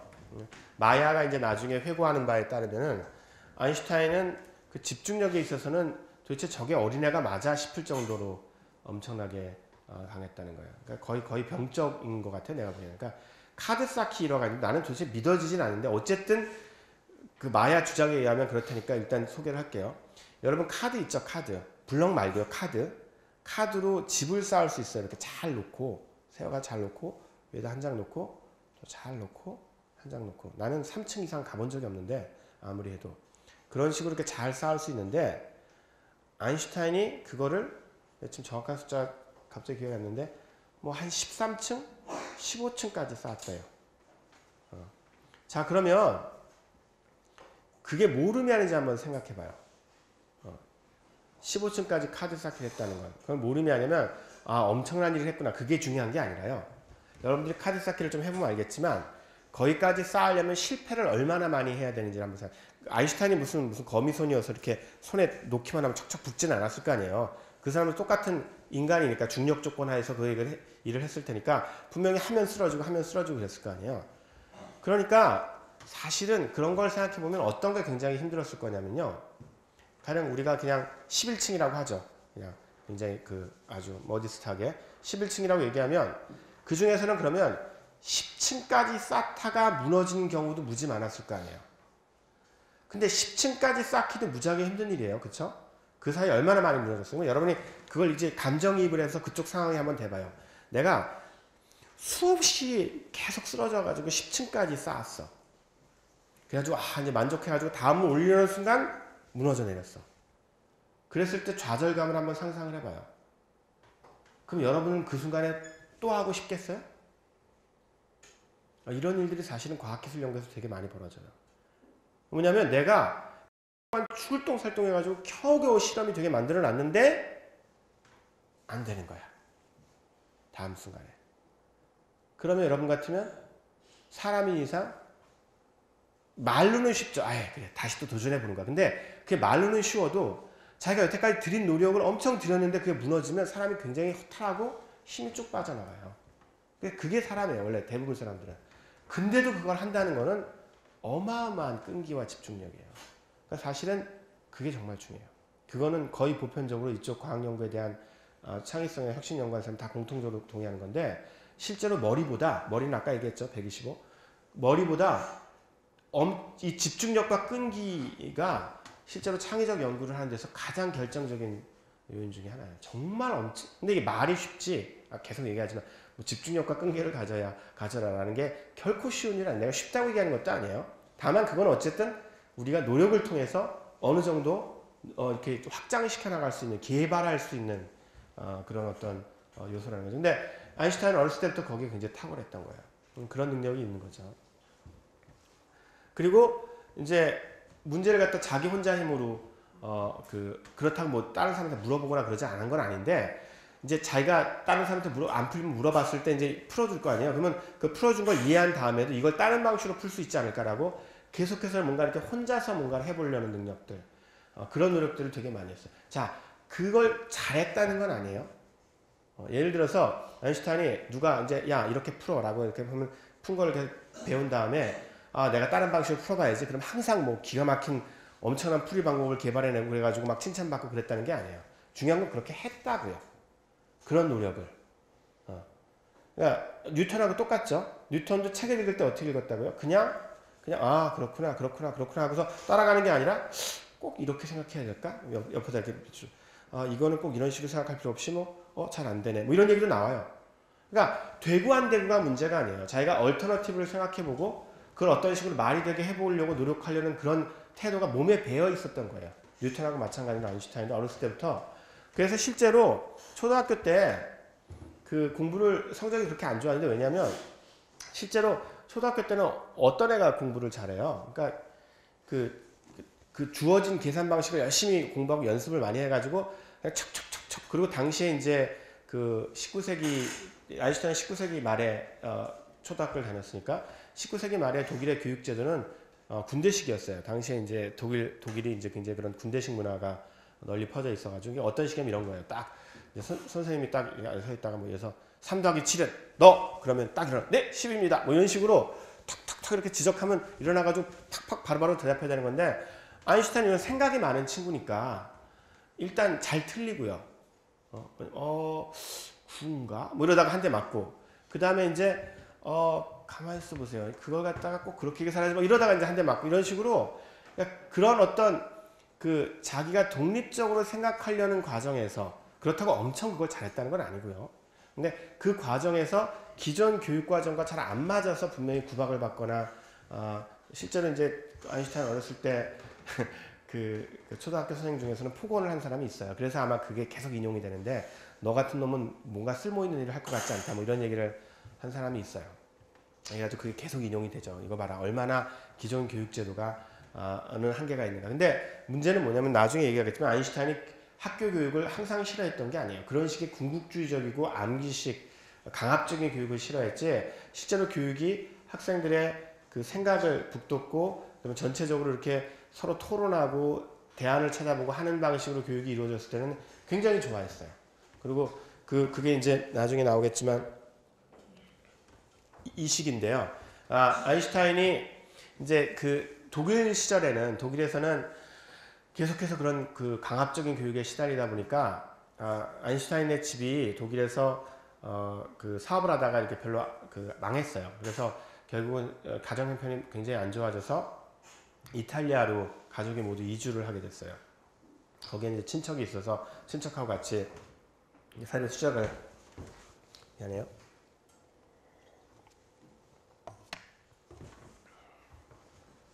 그랬는데 아인슈타인은 당시에 고등학교 1학년, 김나지움 1학년생이었기 때문에 그때도 지금하고 마찬가지로 고등학교 졸업장은 있어야지 어디 가서 이제 사회적으로 대접을 받거든요. 그러니까 야, 너 중간에 다시 뭐 이탈리아 와가지고 복잡하게 하지 말고 너만 남아가지고 고등학교는 졸업하고 와라. 그래가지고 아인슈타인만 따로 남겨뒀어요. 근데 아인슈타인은 아까 얘기했듯이 굉장히 독립적인 친구였죠. 좋은 의미든 나쁜 의미든. 그래가지고 학교가 너무 다니기가 싫은 거예요. 그런 식의 궁극적인 분위기에서.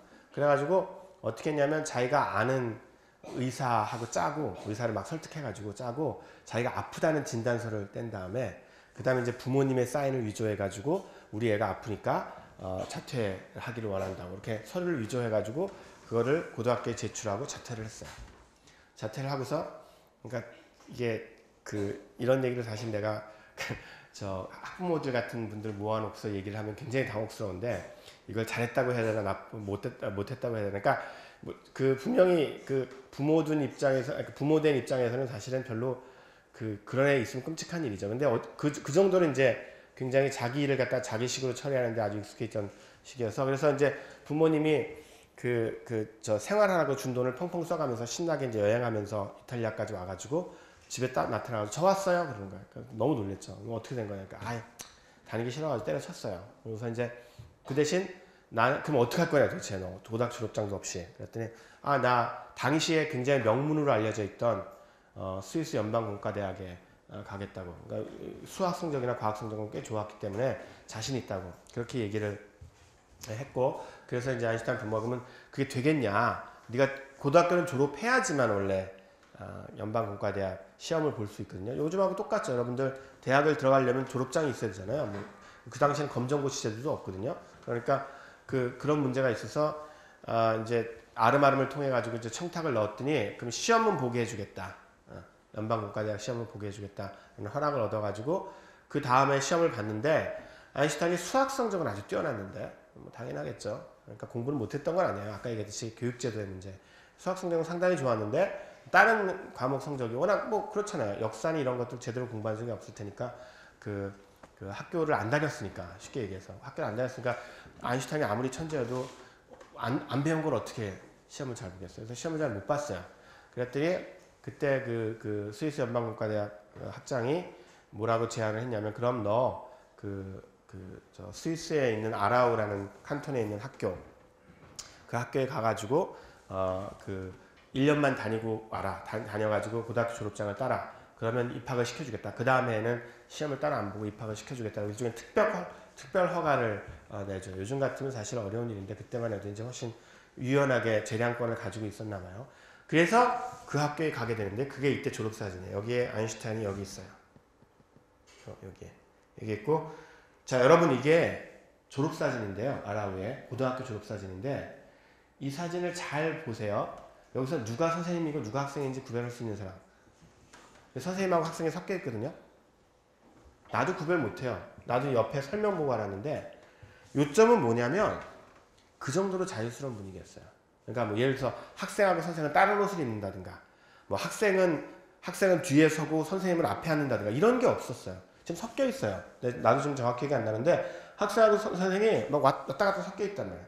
그러니까 분위기 자체가 그런 식으로 어떤 격식을 따지고 굉장히 위계적이고 엄숙하고 이런 게 아니라 굉장히 자유로운 토론을 지향하고 그 다음에 배우고 학습하고 새로운 것들을 탐색하고 이런 것들을 이제 그러니까 당시에 이제 새로운 교육 철학에 입각해서 만들어진 혁신학교 같은데 였어요.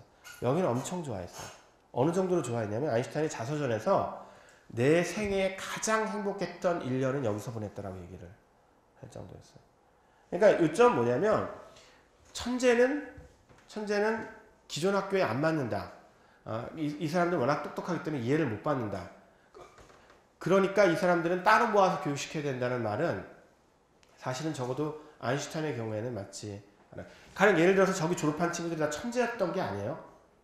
그러니까 당시에 굉장히 유합적이고 어합적인 분위기의 대부분의 학교랑 달리 자유스러운 분위기였다는 거 빼놓고 저 동급생 중에서는 그냥 평범한 학생들이 대부분이었어요. 그러니까 머리가 좋고 나쁘고 그 문제가 아니에요. 결국은 교육을 어떤 방식으로 하느냐. 교육을 학생들이 자신의 잠재력을 충분히 키워낼 수 있는 방식으로 하느냐가 훨씬 더 중요한 거지. 그 머리 특별히 아주 똑똑한 사람들은 따로 모아놓고 교육시키는 게 좋다. 뭐 장점이 없다는 건 아니에요. 근데 그래야만 된다고 생각하는 건 적어도 아인슈타인의 경우에는 아인슈타인이 가장 행복했던 1년으로 기억하는 시기니까 자기가 어떻게 그렇게 기억을 하겠어요. 자, 그 다음에 그 아까 내가 얘기했듯이 아인슈타인이 대학교에 들어가는 입학시험에서 수학 성적이 굉장히 좋았다고 했죠. 이제 거기서 알 수 있듯이 사실은 아인슈타인이 고등학교 때 성적이 그렇게 나쁜 편이 아니었어요. 다만 아인슈타인은 좋고 싫은 과목들에 대한 성적 편차가 엄청나게 컸어요. 그러니까 자기가 재밌어하는 과목들, 특히 규칙성 있는 과목들은 잘했고 규칙성이 없는 과목들은 잘 못했어요. 예를 들어서 똑같은 외국어 중에서도 라틴어는 굉장히 잘했어요. 라틴어는 비교적 규칙성이 있거든요. 문법 같은 것도. 근데 프랑스어하고 그리스어는 되게 못했어요. 왜냐하면 그거는 굉장히 불규칙이 심하거든요.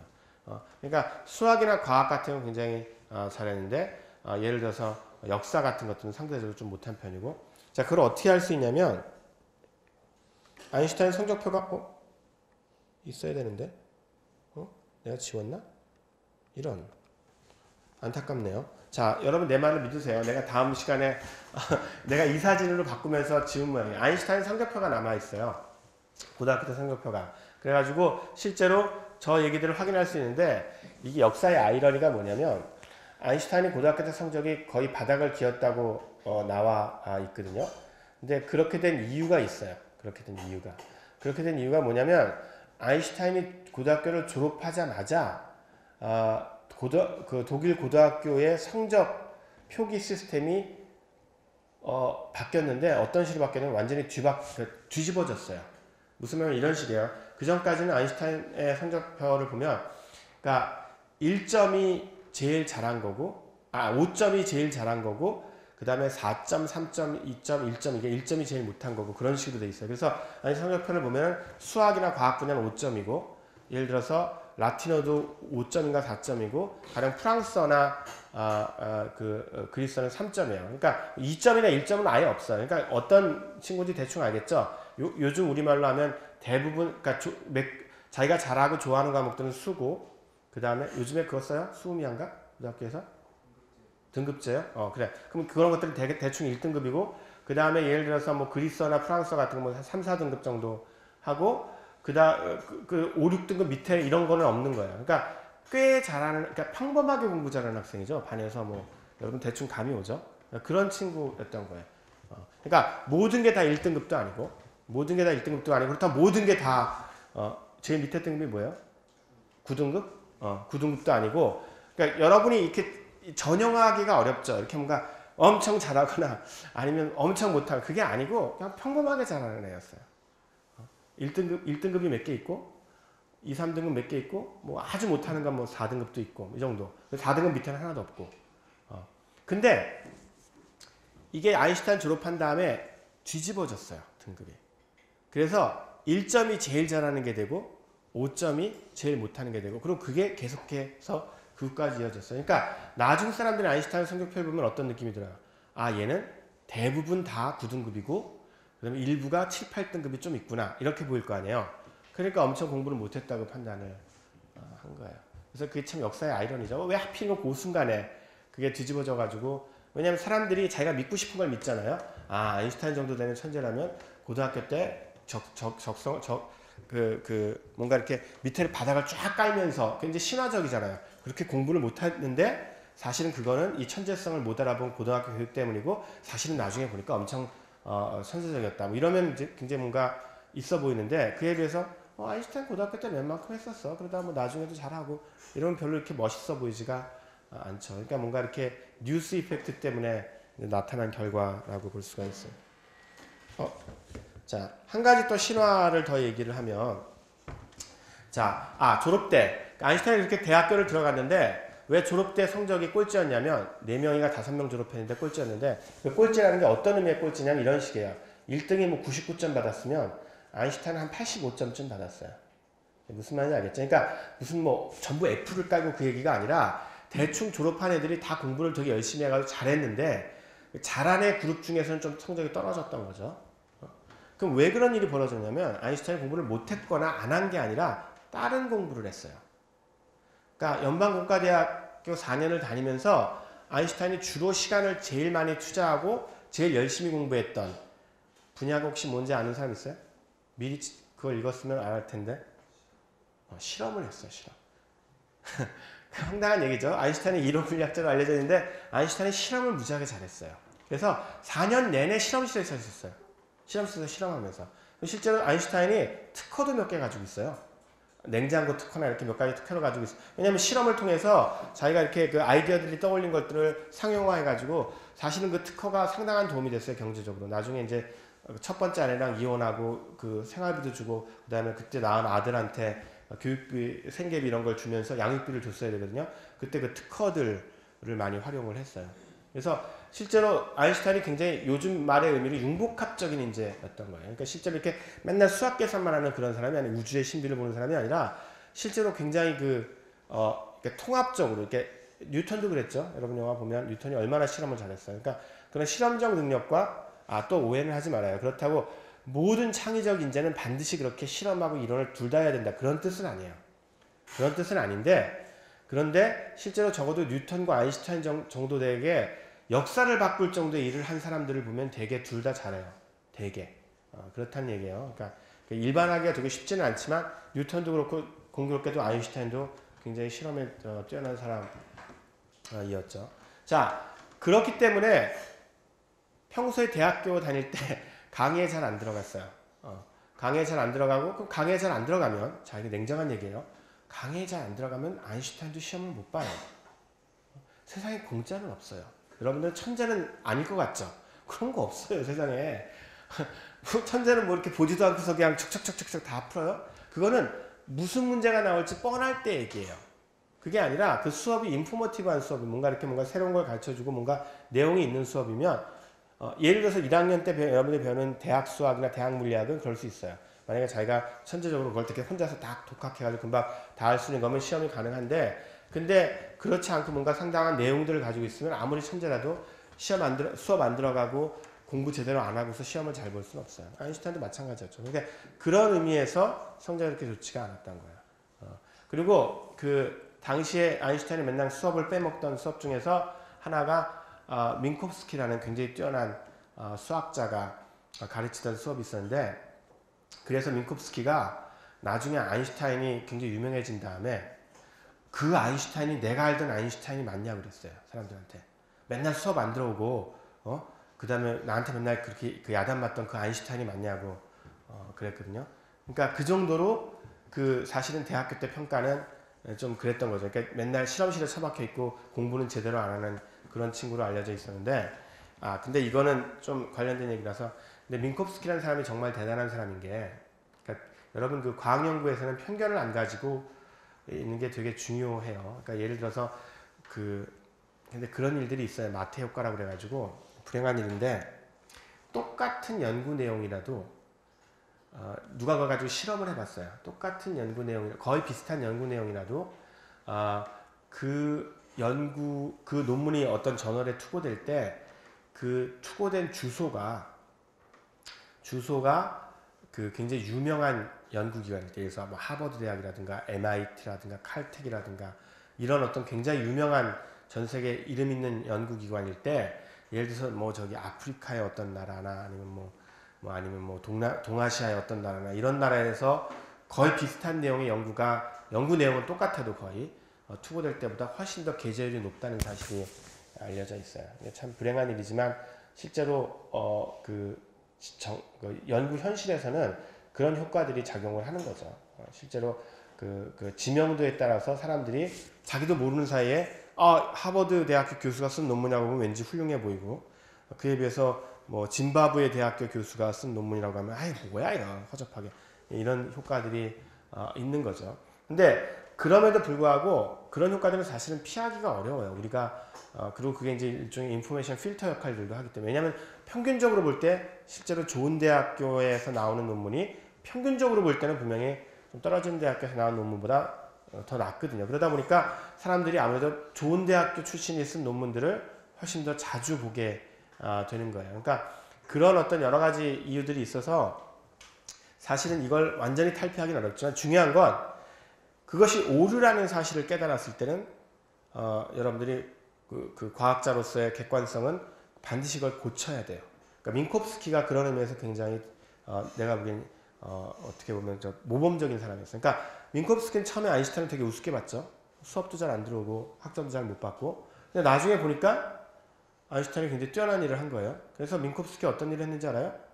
여러분이 익숙한 그 4차원 얘기가 아인슈타인 1905년 특수상대론 이론에서는, 이런 페이퍼에서는 안 나와요. 아인슈타인은 거기서 4차원 얘기 안 해요. 시간을 어떻게 재는지만 얘기하지. 논문 한번 읽어봐요. 그 논문은 어렵지 않거든요. 쉽게 읽을 수 있고 우리나라 번역도 돼 있어요.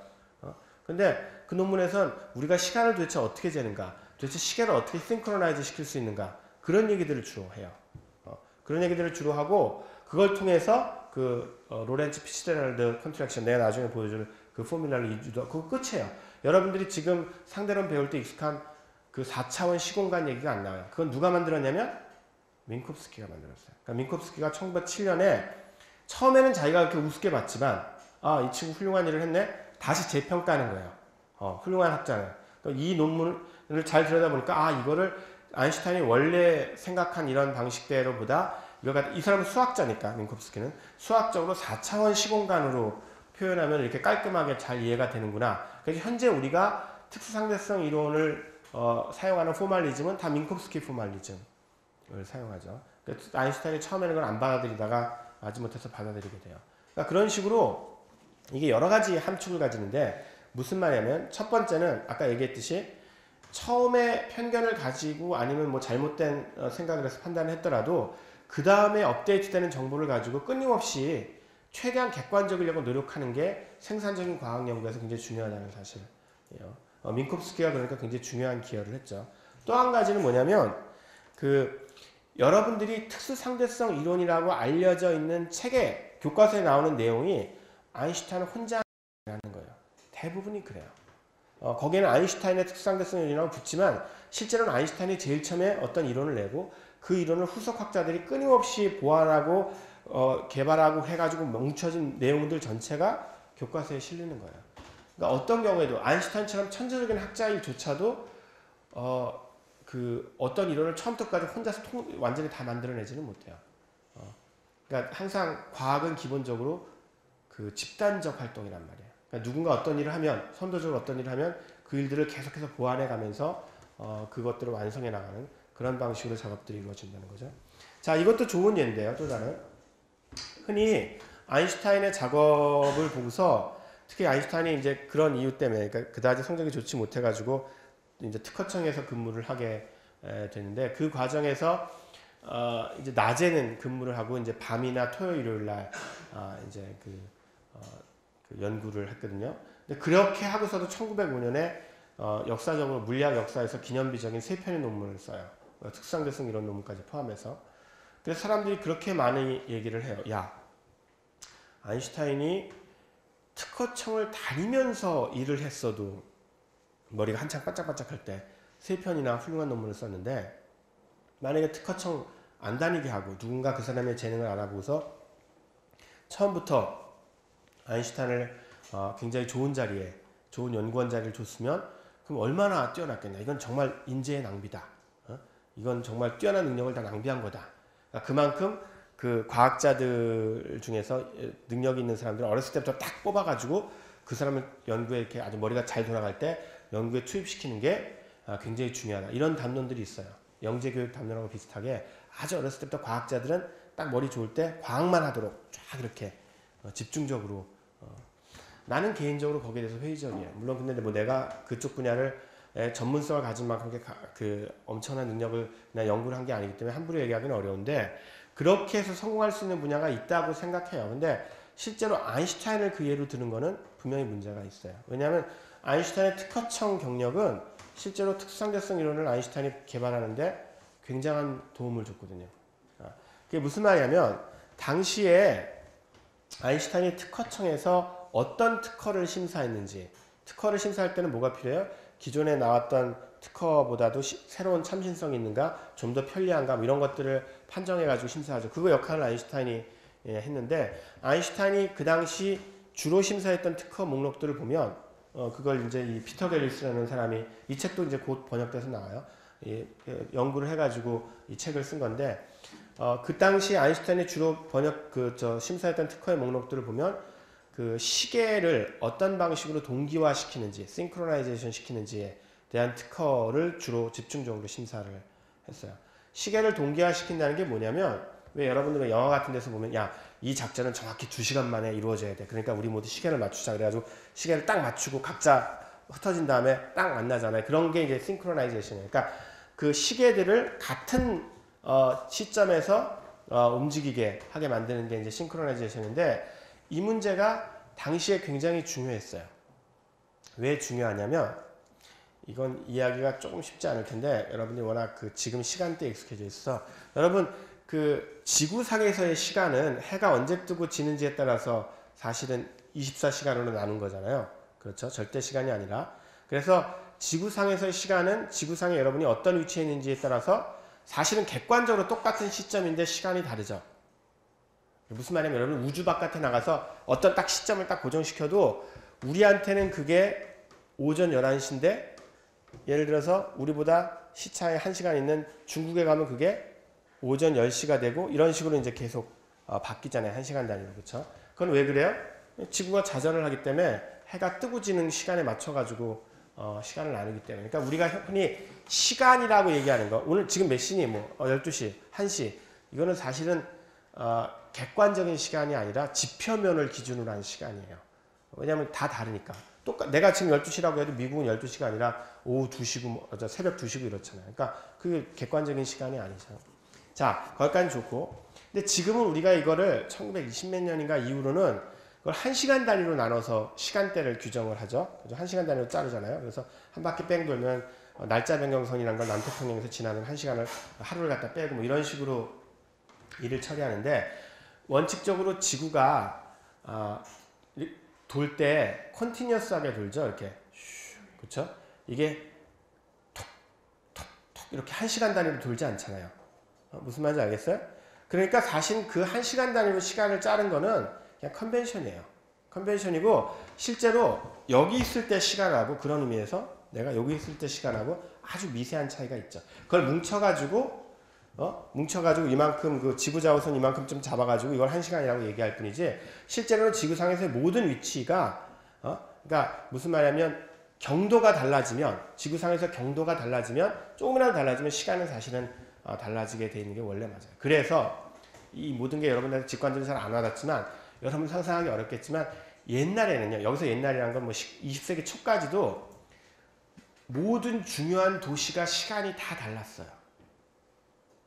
무슨 말이냐면 예를 들어서 스위스를 생각해보면 쥐리히가 있고 베른이 있죠. 쥐리히하고 베른은 지금은 같은 시간대에 그냥 속해 있지만 20세기 초까지만 해도 쥐리히 시간과 베른 시간이 다른 거예요. 예를 들어서 뭐 얼마 달랐는지 기억이 안 나는데 뭐 7분 달랐다고 치죠.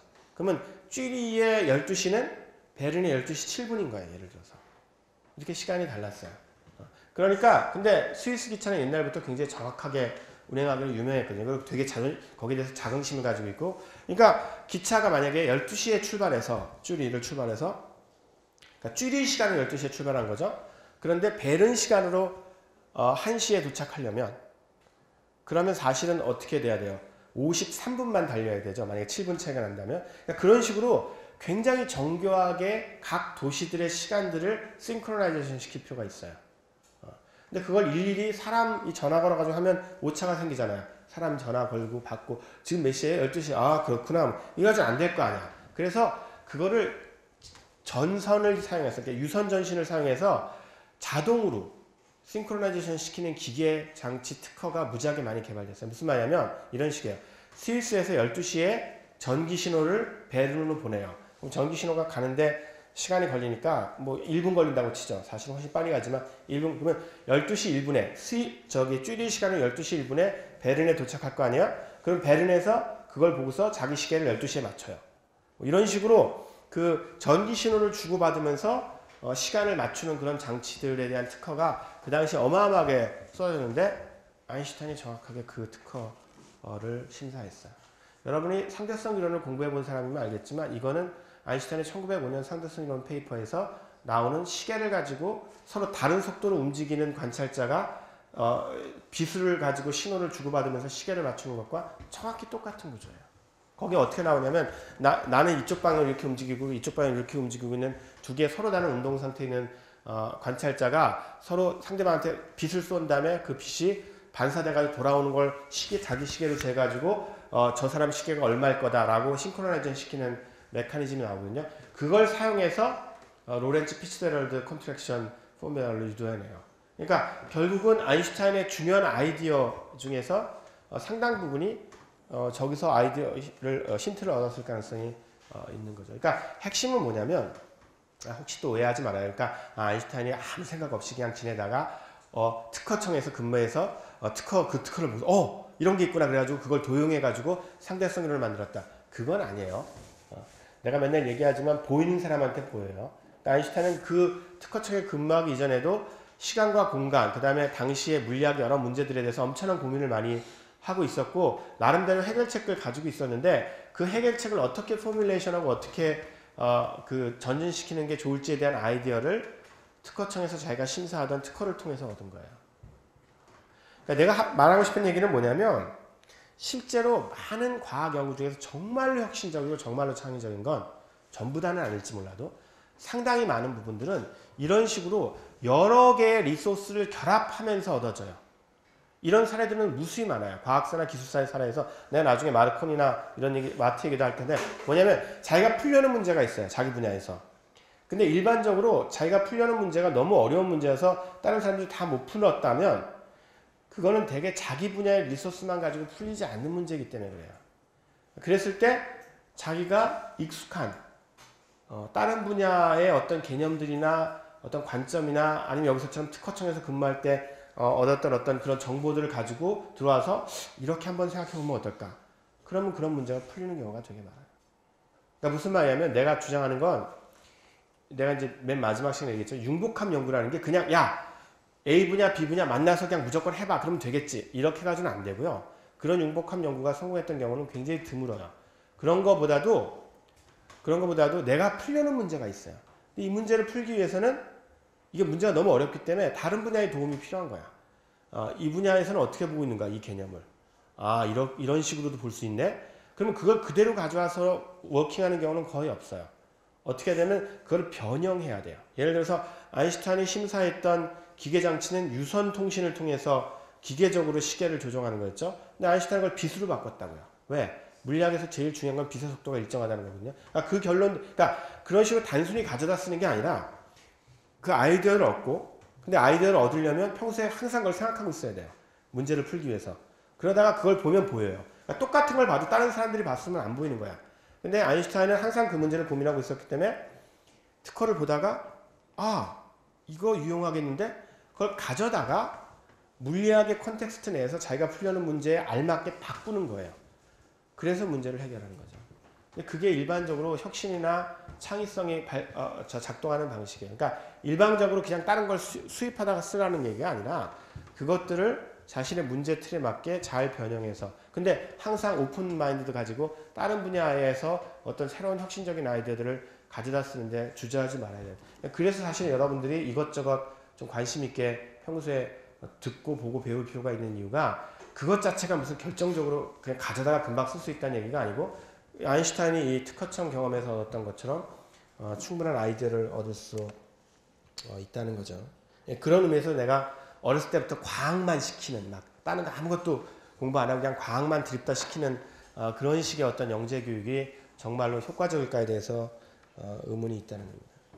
자, 그래서 그럼 아인슈타인이 이룬 업적이 뭐냐를 이해하려면 시간적으로 조금 급해서 간단하게만 설명할까요? 아까 내가 아인슈타인 이전에도 4차원이라고 그랬죠?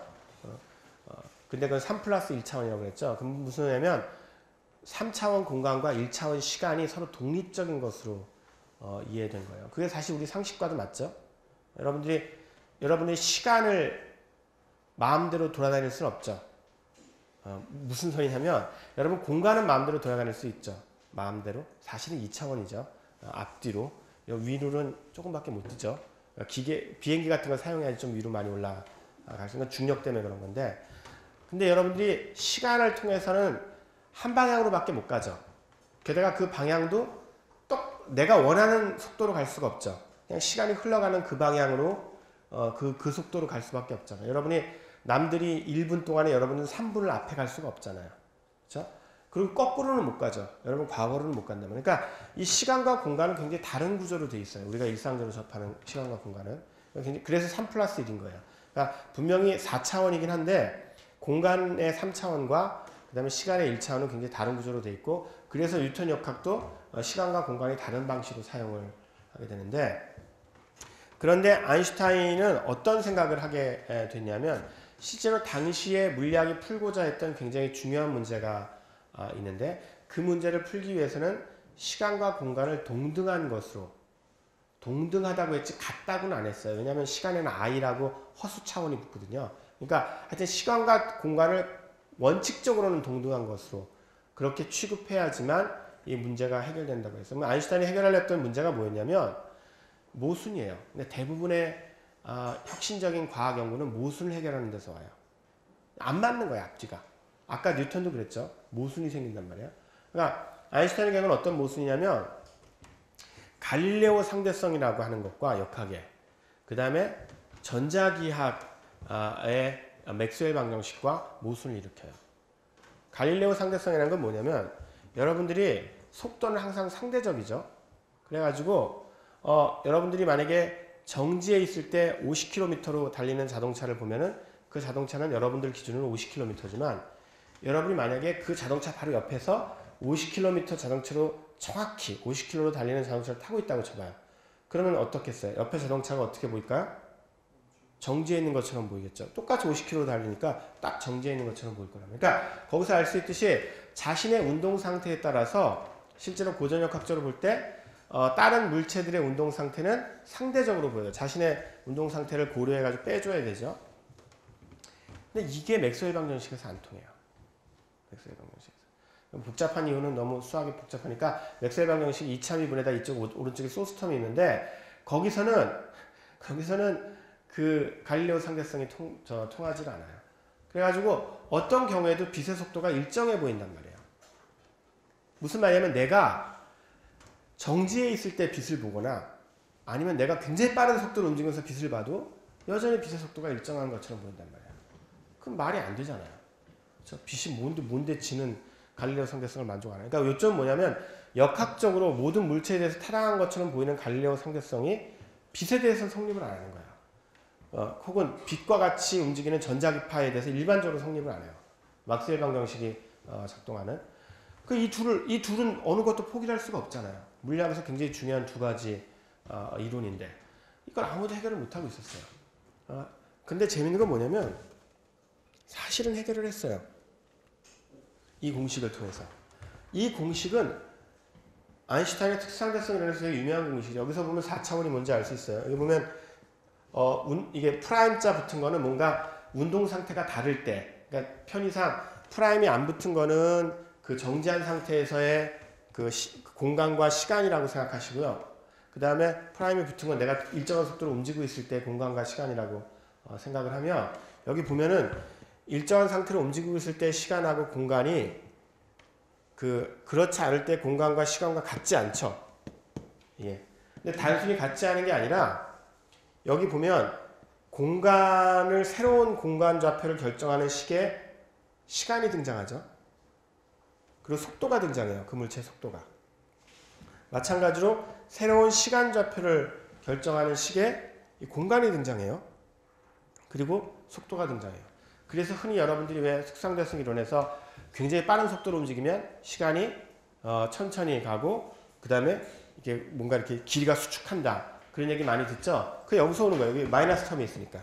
길이가 수축하고 시간이 짧아지니까 시간이 천천히 가는 거죠. 시간 지속이. 저런 일들이 벌어진단 말이에요. 그러니까 시간하고 공간이 더 이상 따로따로 노는 게 아니라 서로 대등해져서 서로 영향을 미치는 그런 관계를 갖게 되는 건데, 참 놀라운 점은 뭐냐면 이 식이 아인슈타인이 만든 게 아니에요.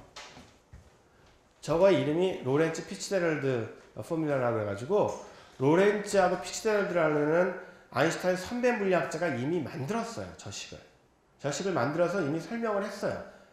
근데 그 사람들은 이때 이 X'이나 이걸 갖다가 그 아인슈타인처럼 시간이나 공간이라는 개념 자체를 바꾼다고 설명하는 게 아니라, 실제로 그 전자라든가 이런 물질이 정말로 이렇게 수축하고 우리가 측정하는 시간이 좀 달라지고 이런 식으로 다르게 해석을 했어요. 그러니까 기존 물리학을 그대로 지키는 방식으로 해석을 한 거죠.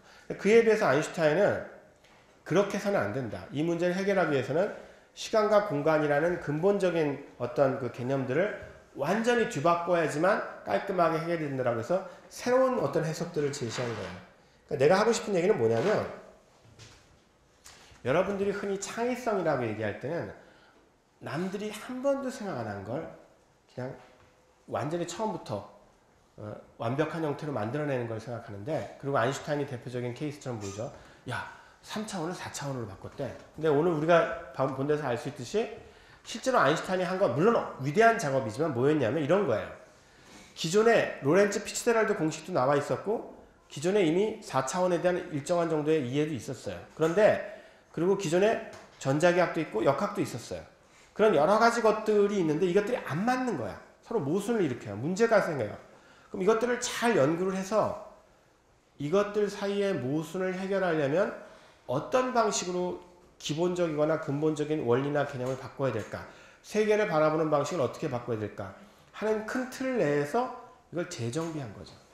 그러니까 무슨 말이냐면, 창의성이 흔히 아무것도 없는 데서 새로운 걸 만들어낸 거라고 생각하지만, 실제로 아인슈타인 경우에서조차, 그리고 나머지 많은 다른 창의성의 사례에서도 확인되는데, 창의성의 굉장히 많은 부분은 실제로 이미 존재하는 여러 가지 요소들 사이에 잘 안 보이던, 남들이 못 보고 있었던 히든 커넥션을, 숨겨진 연관관계를 파악해내고 그것들을 정식화해서 사람들한테 설득력 있게 제시하는 일이에요. 그러니까 여러분들이 내가 새로운 생각을 하지 말라는 게 아니에요. 당연히 하세요. 근데 중요한 건 내가 완전히 과거와 단절하고 기존에 있었던 솔루션은 전부 다 무시하고 완전히 새로운 걸 만들어야 된다는 생각보다는, 기존의 사람들이 똑같은 포뮬러를 보고서도 왜 그렇게밖에 생각 못할까? 이렇게 생각하면 어떨까? 그러니까 기존의 것들을 뛰어넘는, 기존의 것들의 사이에서 있었던 커넥션들을 뛰어넘는 새로운 커넥션을 만들어내는 그런 작업들을 하려고 노력을 해야 된다는 거죠. 그래서 그런 의미에서 이제 그 아인슈타인이 갈릴레오 상대성을 일반화했다고 볼 수 있고, 아인슈타인의 창의성 역시 뉴턴 경우와 마찬가지로 그런 본질적 긴장에 대한 성공적인 활용이라고 볼 수 있어요. 네, 감사합니다.